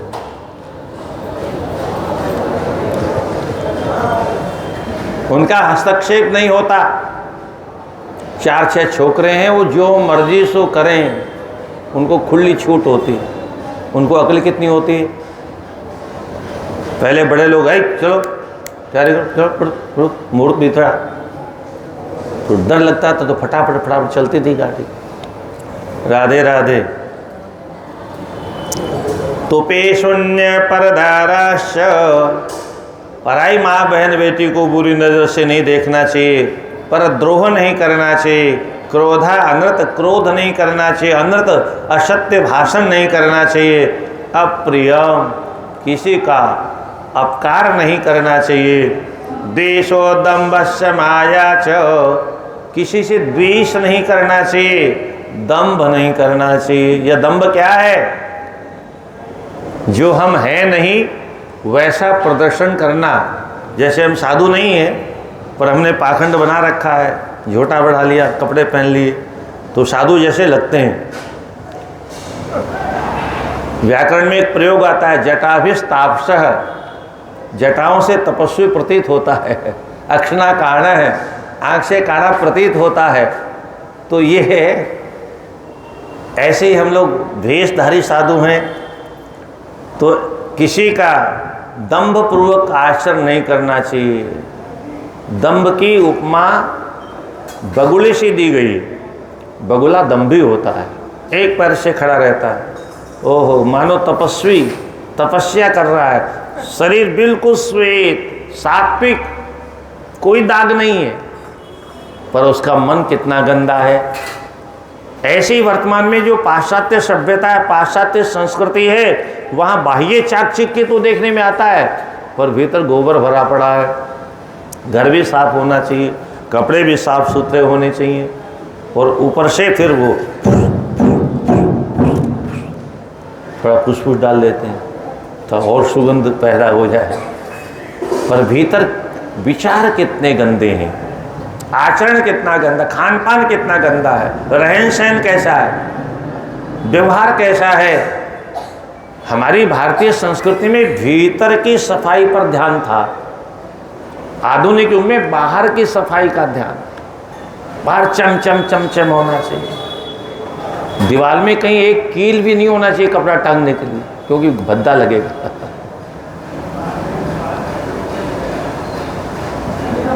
स्वर्ग मार्ग गलानी च, ये जो 9 कर्म करने वाले लोग हैं, इनके लिए स्वर्ग का मार्ग खुल जाता है।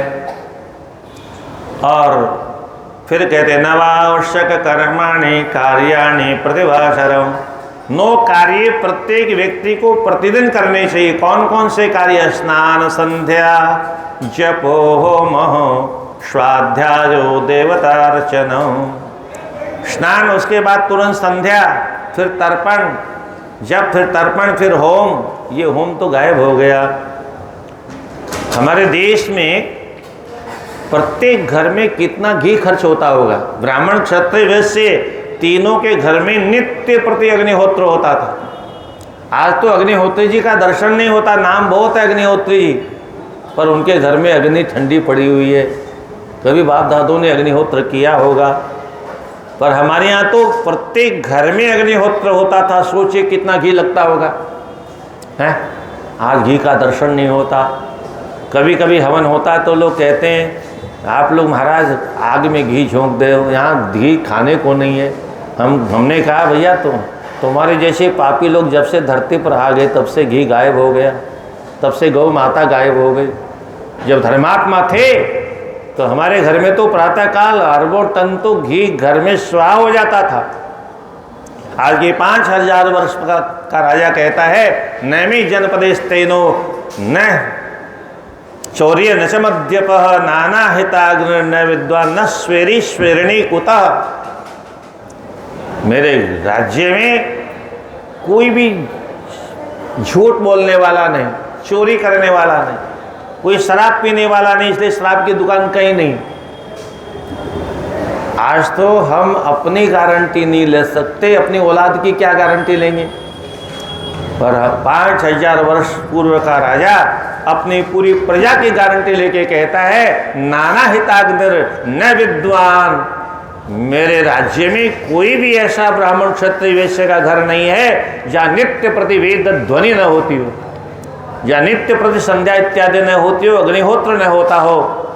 और आगे की बात तो और अद्भुत है, न स्वेरी स्वेरिणी कुतः। मेरे राज्य में एक भी व्यक्ति ऐसा नहीं है जो पराई नारी की ओर आग उठा के देखे, इसलिए मेरे राज्य में कहीं वेश्या मिलती नहीं। और जब ऐसा धार्मिक युग था तब माता पिता के सामने संतान की मृत्यु नहीं होती थी।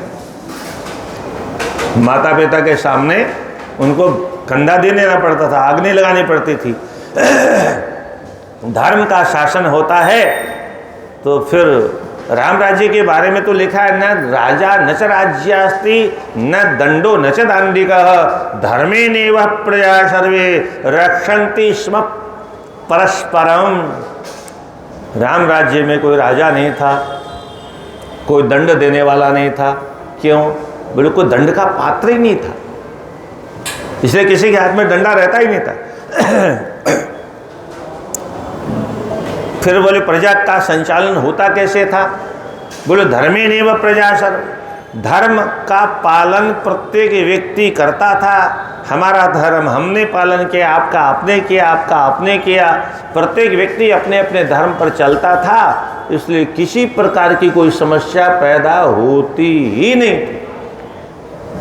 आज हमें पता ही नहीं हमारा धर्म है क्या।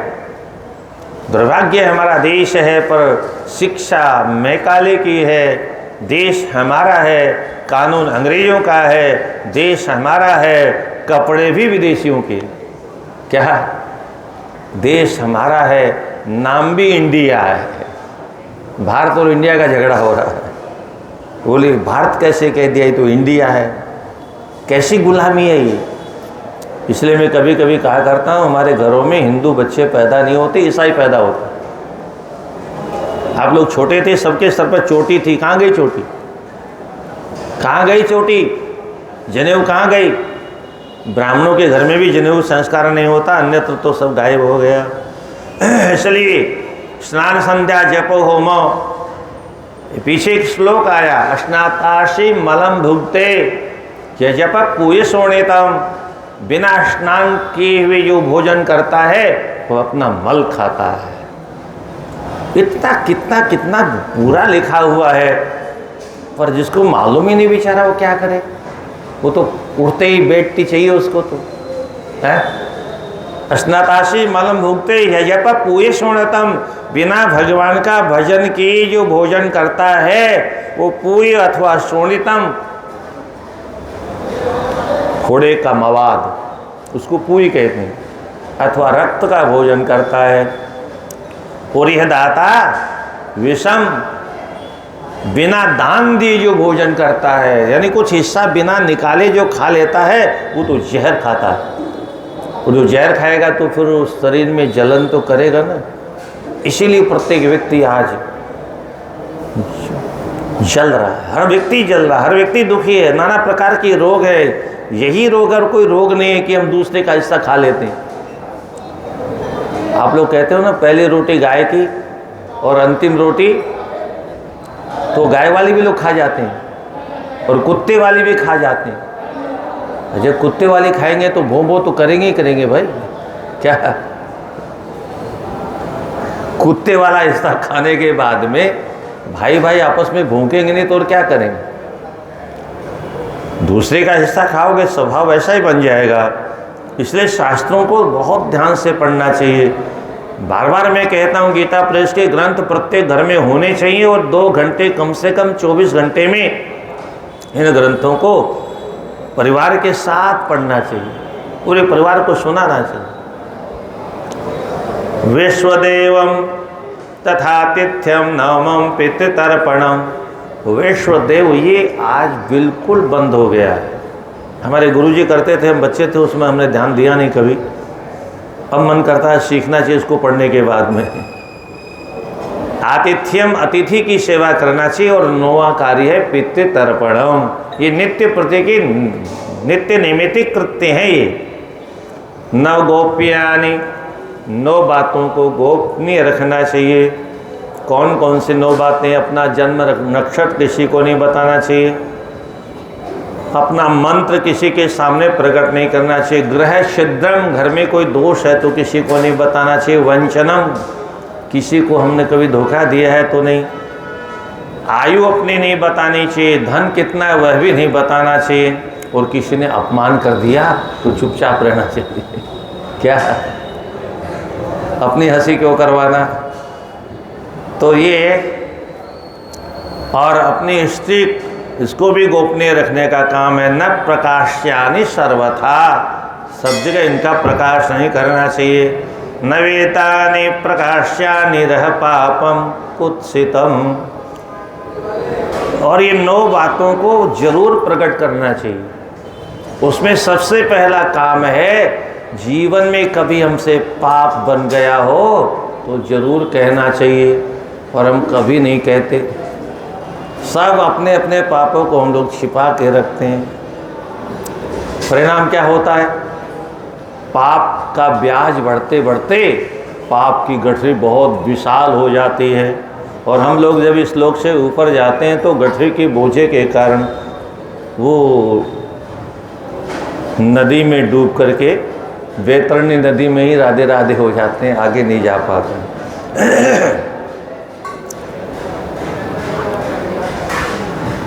कन्यादान गुणोत्कर्षम, कन्यादान करने को ये कहने का विषय है, गुणोत्कर्ष अपने गुणों का उत्कर्ष कहने का। और ये नान्यत केनापि कुत्रचित, ऋण को कहना चाहिए हमने ऋण ले रखा है। क्या? क्यों? कदाचित हम मर गए और किसी को पता ही नहीं तो ऋण तो रह जाएगा ना, तो बैल बन के चुकाना पड़ेगा। कोई अशुद्धि रह गई हो अपने अंदर तो वो भी कहने की योग्य है। अन्वय क्रय विक्रय, क्या खरीदा क्या बेचा, ये सब। और अपने वंश के बारे में, अपने पूर्वजों के बारे में सबको बताना चाहिए। हमारे पूर्वज ऐसे थे ऐसे थे, अब अच्छे थे तो बताएंगे, तो क्या बताएंगे। नोक कार्य करने में सफलता प्राप्त होती है। पात्र मित्र विनेतेषु दीनानाथोपकारेषु माता पितृगुरुस्वे नवकम दत्तमक्षयम। ये 9 ऐसे पात्र हैं जिनको दान देना कभी व्यर्थ नहीं जाता। दीन लोग, जो गरीब हैं, अनाथ लोग, और माता पिता गुरु, ये जो 9 हैं इनको देना कभी व्यर्थ नहीं जाता, अक्षय दान होता है इनमें। निष्फलम नव सुश्रेष्ठम चाटचारण तस्करे। 9 लोगों को दान देना सदा असफल होता है। कौन कौन से? बोलो, चाटुकार लोगों को दान नहीं देना चाहिए, चमचे लोगों को, क्योंकि वो हमारी ज़िंदगी को बर्बाद कर देंगे चमचागिरी करके भाट की तरह से। चारण लोगों को, तस्कर चोरों को, कुवैद्य, अच्छा जो वैद्य नहीं है वो ऐसे मार डालेगा, उसको दे देंगे उसको। कितवे जो धूर्त, किताब छल कपट करने वाले हैं, धूर्त, ये भी छल कपट करने वाले, 60 दुष्टों को। और वंदिना, जो बराबर झूठी झूठी वंदना करते हैं आकर के, ऐसे लोगों को नहीं देना चाहिए। और 9 लोगों की बराबर रक्षा करनी चाहिए। आपस्तपि न देयानि नववस्तूनि सर्वथा अन्वेषति सर्वस्य दारस्य शरणागतम। अन्वय अपने वंश की रक्षा करनी चाहिए, सती सावित्री पत्नी की रक्षा करनी चाहिए, और शरणागत की रक्षा करनी चाहिए। न्यास, किसी ने धरोहर के रूप में हमारे पास कुछ रख दिया, उसकी रक्षा करनी चाहिए। और कुल वृत्तिम, अपने परिवार की जो आजीविका है उसकी रक्षा करनी चाहिए। और निपेक्षम, अर्थात भविष्य के लिए हमने कुछ बचा के रखा है तो उसकी भी रक्षा करनी चाहिए। धन की रक्षा करनी चाहिए, सुत पुत्र की रक्षा करनी चाहिए।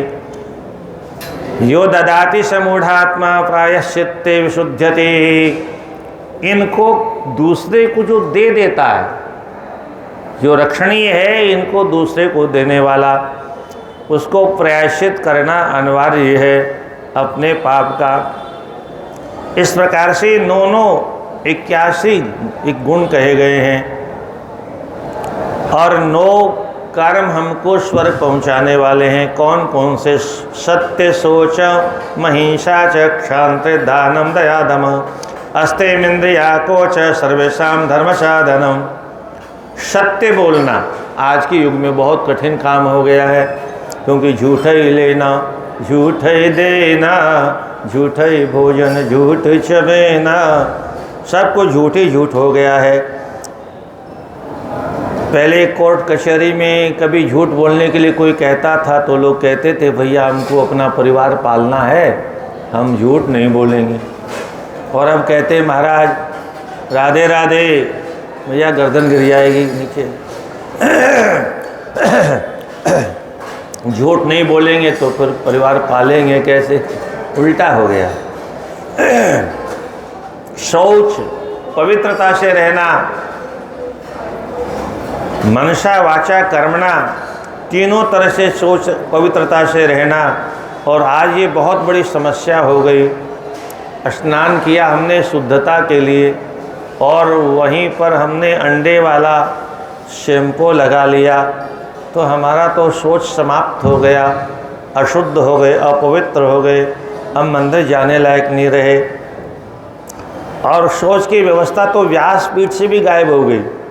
यहाँ पर भी बहन बेटियाँ तांडव करती हैं अशुद्ध अवस्था में भी। यहीं पर भी इसी ग्रंथ में आपने एक श्लोक सुना, लोपामुद्रा के पातिव्रत्य के प्रसंग में। वही श्लोक शिव पुराण में भी लिखा है, जो पतिव्रता नारी है 3 दिन तक अपने पति को भी अपना मुंह न दिखाए, अपने पति के कान में ध्वनि न पहुँचे, ऐसा व्यवहार करना चाहिए। अब कोई ऐसी अवस्था में यहाँ बैठ के हजारों लोगों को कथा सुना रही हो, तो सबके कान में कथा की आवाज़ जाएगी कि नहीं जाएगी, फिर उनका क्या होगा है? सामने भागवत जी रखी है, भागवत जी साक्षात भगवान का विग्रह है, उसका स्पर्श करने से क्या होगा। और प्राचीन परंपरा के अनुसार तो ये भी सिद्ध है कि हनुमान जी महाराज, देवता तो आते हैं, हनुमान जी भी कथा सुनने आते हैं। पता नहीं आजकल हनुमान जी कहाँ रह गए, गदा क्यों नहीं चलाते अपनी और लोग भगवान बन के घूम रहे। कम से कम ऐसे लोगों तो हनुमान जी को गदा चला ही देनी चाहिए। पर हनुमान जी कहते हैं तुम लोग देखो, हम कहाँ कहाँ देखेंगे, हम ही देखने लगेंगे तो तुम क्या करोगे। तो हमारे पर छोड़ दिया। हनुमान जी शांति से बैठ के भजन कर रहे हैं। शांति, हमेशा शांत रहें और दान देना, दया करना, मन पर कंट्रोल करना, अस्तेय झूठ नहीं बोलना, इंद्रियों पर कंट्रोल करना, ये 9 जो हैं धर्म के साधन है जो स्वर्ग पहुंचाने वाले हैं। अभ्यस्य 90 चेताम स्वर्ग मार्ग प्रदीपकाम शताम अभिमताम पुण्याम गृहस्थो नावसीदति। इन 9 धर्मों का पालन करने वाला गृहस्थ कभी भी संकट में नहीं पड़ता है। और 9 वस्तुओं को नम्र होना चाहिए। क्या? 9 वस्तुओं को नम्र होना चाहिए। उसमें सबसे पहला नाम है, बहुत प्यारा नाम है, जिह्वा। क्या जीभ नम्र होनी चाहिए। ये बहुत कठोर बोलती है, लठ जैसा प्रहार करती है, तलवार जैसा घाव कर देती है, जहरीली बात बोलती है। आहा, जीवा नम्र होनी चाहिए। भगवान ने भी इसको नम्र बनाया। पूरे शरीर में हड्डियाँ दी है, 10 किलो की खोपड़ी में हड्डी है, 5-5 किलो के हाथ पैर में हड्डियाँ हैं। पर भगवान ने जीवा को हड्डी क्यों नहीं दी? कारखाने में कोई कमी आ गई थी क्या? भगवान जानते थे, ब्रह्मा जी अगर इसको हड्डी दगा दूंगा जीव को, तो पता नहीं कितनी खोपड़ी रोज फोड़ेगा। क्या कितनी खोपड़ी रोज फोड़ेगा लठ मार भाषा बोल करके। ये तो बिना हड्डी का इतना चमत्कार है इसका कि घर घर में महाभारत रोज होती है। भार्या, कौन सी पत्नी अच्छी होती है घर में? जो नम्र स्वभाव वाली हो। सुतः, पुत्र कौन सा अच्छा होता है? जिसका नम्र स्वभाव हो। पर जिसके बच्चे के हाथ में पैदा होते ही मोबाइल दे देंगे, वो कैसे नम्र होगा? वो तो ढिशुम ढिशुम ढिशुम ढिशुम करके पेट में ही मूवी दिखवा दी आपने। मम्मी ने पेट में मूवी देख ली, वो कभी नम्र हो नहीं सकता। वो तो जब बंदूक लेकर के दादी की खोपड़े में ठाई ठाई करेगा। वो आते हैं ना दिवाली वाली, होली वाली, वो बंदूक से उसको लेकर के दादा दादी सबको निपटा देता है, क्योंकि यही देखता है रात दिन। हम लोग बड़ों के सामने आँख उठा के बोलने की हिम्मत नहीं करते। बड़े भाई के सामने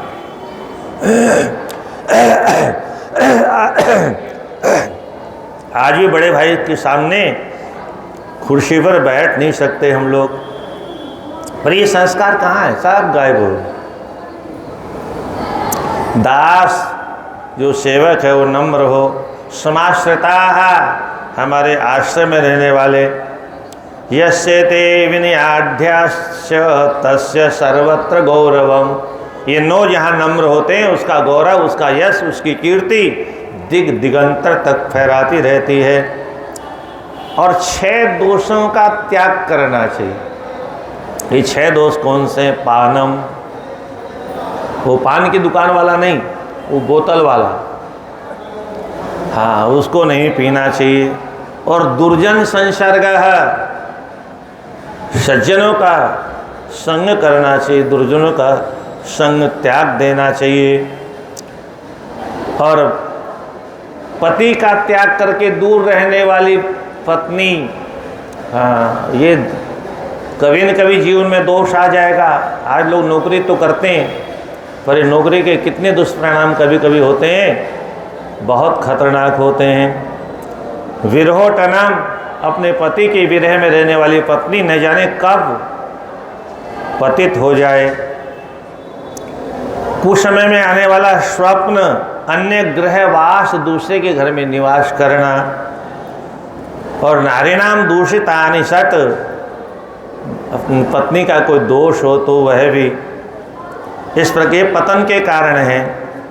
सधर्म धान्य समुद्धृत्य महर्धम य प्रयच्छति सहिर्वार्धुषिको नाम तस्यान्नम न च भक्षयेत। बहुत अद्भुत बात लिखी है यहाँ पर। जिसके घर में 6 महीने 15 दिन अथवा 1 महीने तक किसी ब्राह्मण ने भोजन नहीं किया हो, उसके घर का भोजन नहीं करना चाहिए। राधे राधे। क्या? इसलिए किसी न किसी का भोजन चलते रहना चाहिए, नहीं तो बड़ा गर्व हो। भगवान ने अगर सामर्थ्य दी है तो, नहीं दी है तो ऊपर वाला सब जानता है। क्या? यहाँ तक लिखा है हमारे यहाँ गरीब आदमी अगर हवन नहीं कर सकता तो हवन का थोड़ा सा सामग्री का पदार्थ लेके किसी ब्राह्मण को दे दे, वो हवन कर देगा, उसी में हवन हो जाएगा। अथवा गीता पाठ कर लो, हवन हो जाएगा। अग्रेवाहिषिक कम दृष्ट्वा मध्ये च वृषलीपतिम। 3 लोगों अंत्यवार्ध निराशा पितरोगता, 3 लोगों को देख करके पितर लोग रास्ते से वापस लौट जाते हैं। कदाचित आते हैं भोजन के समय में तो वापस लौट जाते हैं। ये कौन कौन है? बोले भैंस पालने वाला। राधे राधे। आजकल तो गाँव में देहातों में जहाँ पहले गाय पाली जाती थी, भैंस ज़्यादा पाली जाती है। क्यों? बोले गाय का दूध पतला होता है, उसमें पहले से ही पतला है तो पानी कहाँ मिलाएंगे। तो भैंस का दूध थोड़ा गाढ़ा होता है, उसमें 1 किलो में आधा किलो तो पता ही नहीं चलता है। और ज़्यादा कोई पतला कहे तो बोलो गाय का है, झगड़ा खत्म। गौ माता का पालन करना चाहिए। और आपको एक और बात बता दूं, शायद यहाँ भी आगे कहीं ना अवश्य आएगी। जिसके घर में कुत्ता रहता है उसके घर का अन्न देवता लोग स्वीकार नहीं करते, पितर लोग स्वीकार नहीं करते। पर लोगों को मतलब भी नहीं पितरों से, क्योंकि वही तो पितर है, जिसका पालन कर रहे हैं वही तो पितर बन के आ गया घर में। और पितरों की जरूरत कहाँ है? इतना सम्मान, जितना सम्मान कुत्ते का आजकल घरों में होने लग गया, उतना सम्मान अपने माई बाप को लोग नहीं देते हैं। क्या? कैसा विचित्र युग आ गया। वृषलीपतिम, जो किसी निम्न वर्ण की स्त्री का पति हो, ऐसे को देख करके और पितर दूर से ही निकल जाए। व्यभिचारी, तीसरा है व्यभिचारी, पर नारी का संग करने वाला। इनको देख के पितर कहते हैं यहाँ का अन्न पानी तो हमको लेना ही नहीं है।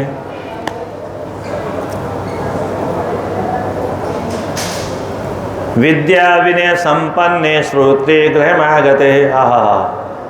एक एक श्लोक बड़े अद्भुत हैं। क्रीडन्ति ओषधयः सर्वाः यास्यामः परमां गतिम्। कोई विद्वान ब्राह्मण घर में जब प्रवेश कर जाता है भोजन के समय में, तो घर की औषधियाँ नृत्य करने लगती हैं। घर में रहने वाला चावल दाल आटा भी नृत्य करने लगता है। आज हमारा वो भाग्य है जो ऐसे महापुरुष के उपयोग में हमारा जीवन आएगा। है क्या? विद्या विनय संपन्ने श्रोत्रे गृहम आगते कृणन्ते औषध है सर्वा यास्याम है परमाम गतिम। आज तो हमारी सदगति होने वाली है। आज तक तो फोकट में हम ठूसे जा रहे थे। नारायण नारायण नारायण। भ्रष्ट शोच व्रताचारे विप्रे वेद विवर्जते। आय हाय, ये भी लिखा है रोदत्यन्नम दीयमानम कि मया दुष्कृतम कृतम। कोई ब्राह्मण आचार भ्रष्ट है, चरित्रहीन है और वेद शास्त्रों से रहित है, उसको जब कोई भोजन कराता है तो भोजन भी रोने लगता है, औषधियाँ भी रोने लगते हैं। हाय हाय, आज हमने कौन सा पाप किया था? कि मया दुष्कृतम कृतम, कौन सा पाप किया था जो आज ऐसे अभागे कि पेट का भरण पोषण करने का। यस्य कोष्ठगतं चान्नं वेदाभ्यासेन जिर्यते सत्तारयति दातारं दश पूर्वान् दशापरान्। जिस वेद पाठी, जिस विद्वान ब्राह्मण के उदर में जाकर के जो अन्न पच जाता है,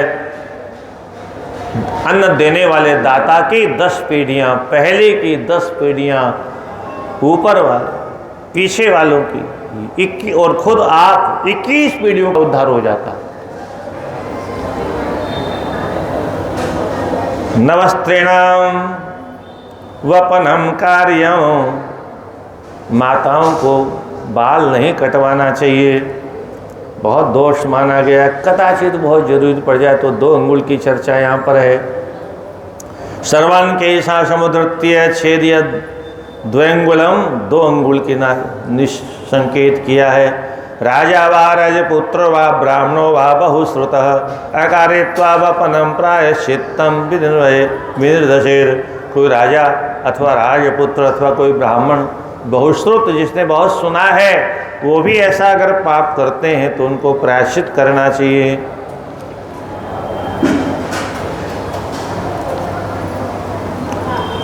याग योगरेत्वा विवाहाग्निम। विवाह किस लिए होता है? हमारे यहाँ सनातन धर्म में विवाह केवल अग्निहोत्र को सुरक्षित रखने के लिए होता है, क्योंकि बिना विवाह के, बिना पत्नी के अग्निहोत्र करने का अधिकार नहीं। परंतु आजकल सब खत्म हो। दाराग्नि रोहित्र दीक्षा, दाराग्निहोत्र दीक्षांच कुरुते यो अग्रजे स्थिते है परिवित्ता विज्ञेय परिवित्तस्तु पूर्वजः। जो पुरुष अपने बड़े भाई को किनारे करके विवाह कर लेता है उसको परिवेत्ता कहते, उसको दोष लगता है। पर ये दोष कहाँ कहाँ नहीं लगता, यह भी लिखा है। किसी का भाई अगर बहरा हो, मूक हो, विकलांग हो, कुबड़ हो, तो ऐसे भाई को छोड़ के अगर छोटा भाई विवाह कर भी लेता है तो उसको दोष नहीं लगता है। वेदाक्षराणि यावन्ति नियुज्यान अर्थकारणे तावद्देवेर भ्रूण हत्या वेद विक्रिय कृत लभेद। जो वेद को बेचने वाला ब्राह्मण है, हाय हाय, ऐसे वेद विक्रय करने वाले को वेदों में जितने अक्षर होते हैं उतने ही भ्रूणों की हत्या करने का पाप लगता है। यस्तु प्रवर्जितो भूत्वा सेवते मिथुनं पुनः 60 वर्षसहस्राणि विष्टायाम जायते क्रमी।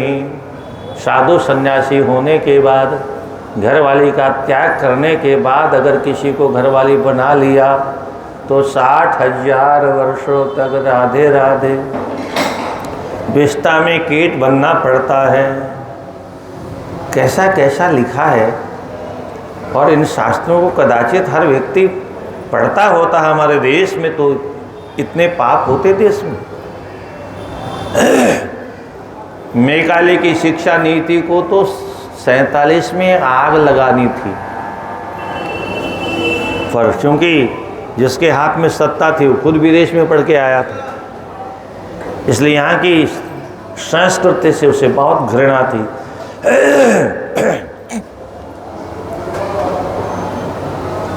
ऐसे नैवोपपात्रेण यदन्नमुपनिदीयते भोक्ता तद्विटशमं भुंक्ते दाता च नरकं व्रजेत।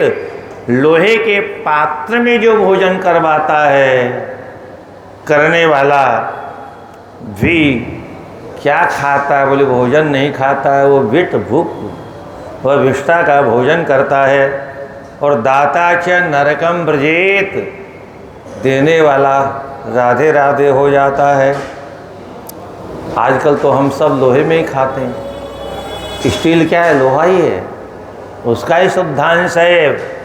जैसे पानी को फिल्टर कर दिया, तेल को फिल्टर कर दिया, ऐसे लोहे को फिल्टर करके ये पात्र बना दिए। ब्रह्मभूत स्वामी कृपात्र जी महाराज बहुत निषेध करते थे। कांसे के पात्र में, पीतल के पात्र में, पर वो चमक नहीं होती, उसमें दाग लग जाता है। और आजकल के लोगों को दाग अच्छा नहीं लगता, सफाई अच्छी लगती है। तो चीनी मिट्टी के बर्तन और आ गए घर में, प्लास्टिक के बर्तन और घुस गए, जो कभी भी शुद्ध नहीं होता।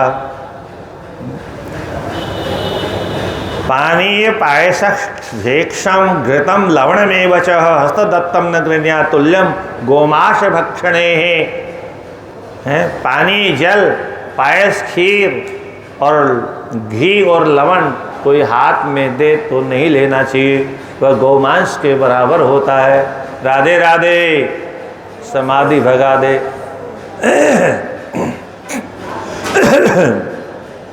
बस अब विश्राम होने वाला है। ब्राह्मणातिक्रमो नास्ति विप्रे वेद विवर्जिते ज्वलंतमग्निमुत्सृज्य नहि भस्म निहूयते। विद्वान ब्राह्मणों को छोड़ करके मूर्ख ब्राह्मणों को भोजन और दान इत्यादि करने वाला राख में हवन करता है, उसका कोई लाभ नहीं मिलता है। शनिकृष्टमधीयानम ब्राह्मणम यो व्यतिक्रमेत। अपने निकट रहने वाले विद्वान ब्राह्मण को छोड़ करके जो दूर वाले ब्राह्मण को भोजन कराता है, वह भी नहीं करना चाहिए। हैं भोजने चैव दाने च दहेत आप शतमं कुलम। गोरक्षकान वाणिज्यिकान तथा कुशीलवान प्रेष्यावाधुर्षिकां सेवो विप्रान शुद्धवदाचरेत।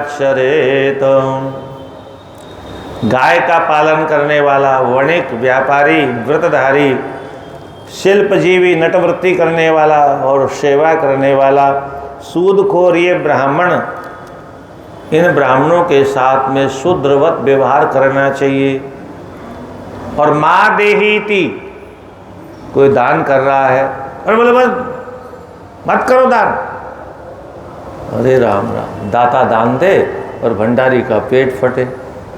तो माँ देहीति यो ब्रुयात अग्नि ब्राह्मणेषु च, अग्नि में देना, यावत अग्नि ब्राह्मणेषु च, अग्नि में दान देना, ब्राह्मण को दान देना जो निषेध करता है। त्रिग योनि सतम गत्वा शो जन्म तक वह पक्षी की योनि को प्राप्त करता है। और फिर चांडालेशु, अभी आए थे, फिर चांडाल कुल में उसका जन्म होता है। वाचा यश प्रतिज्ञातम, एक बार कभी कह दिया मैं दूंगा और उसके बाद में अगर नहीं देता है तो ऋणम तद्धर्म संयुक्तम यह लोके परत्र च, यहाँ भी जीवन भर वो ऋणी रहता है और मरने के बाद में भी ऋणी रहेगा। आपने देखा होगा कभी कभी बैल चल रहा है, भैंसा चल रहा है गाड़ी में और ऊपर से मार पड़ रही है। पहले तांगे बहुत होते थे तो घोड़ों को भी खूब मार पड़ती थी। तो जब चल रहा है तो मार क्यों खाता है, क्यों मार पड़ती? तो मालिक है वो कहता है जल्दी चुका। बोले साहब चुका तो रहा हूं। अरे जल्दी चुका। मालिक मतलब पूर्व जन्म का जिसका कर्जा रह गया था वो मालिक बनकर के ऊपर बैठा है, वो बार बार ठोक रहा है जल्दी कर जल्दी कर जल्दी कर। इसलिए चलती हुई को भी बार बार मार खाना पड़ता है। पूर्व जन्म का कर्जा कैसे चुकाना पड़ता है, इसलिए कभी भी किसी का कर्जा लेके नहीं मरना चाहिए।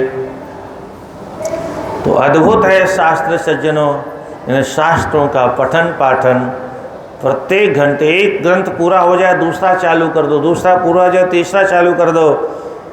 घर में कोई सुनने वाला नहीं तो आसपास के 10-20 माताएं इकट्ठे करके प्रत्येक घर में कुछ न कुछ होते रहना चाहिए। श्रीमन नारायण नारायण नारायण भजमन नारायण नारायण नारायण भजमन नारायण नारायण नारायण भजमन नारायण नारायण। नमः पार्वती पतये।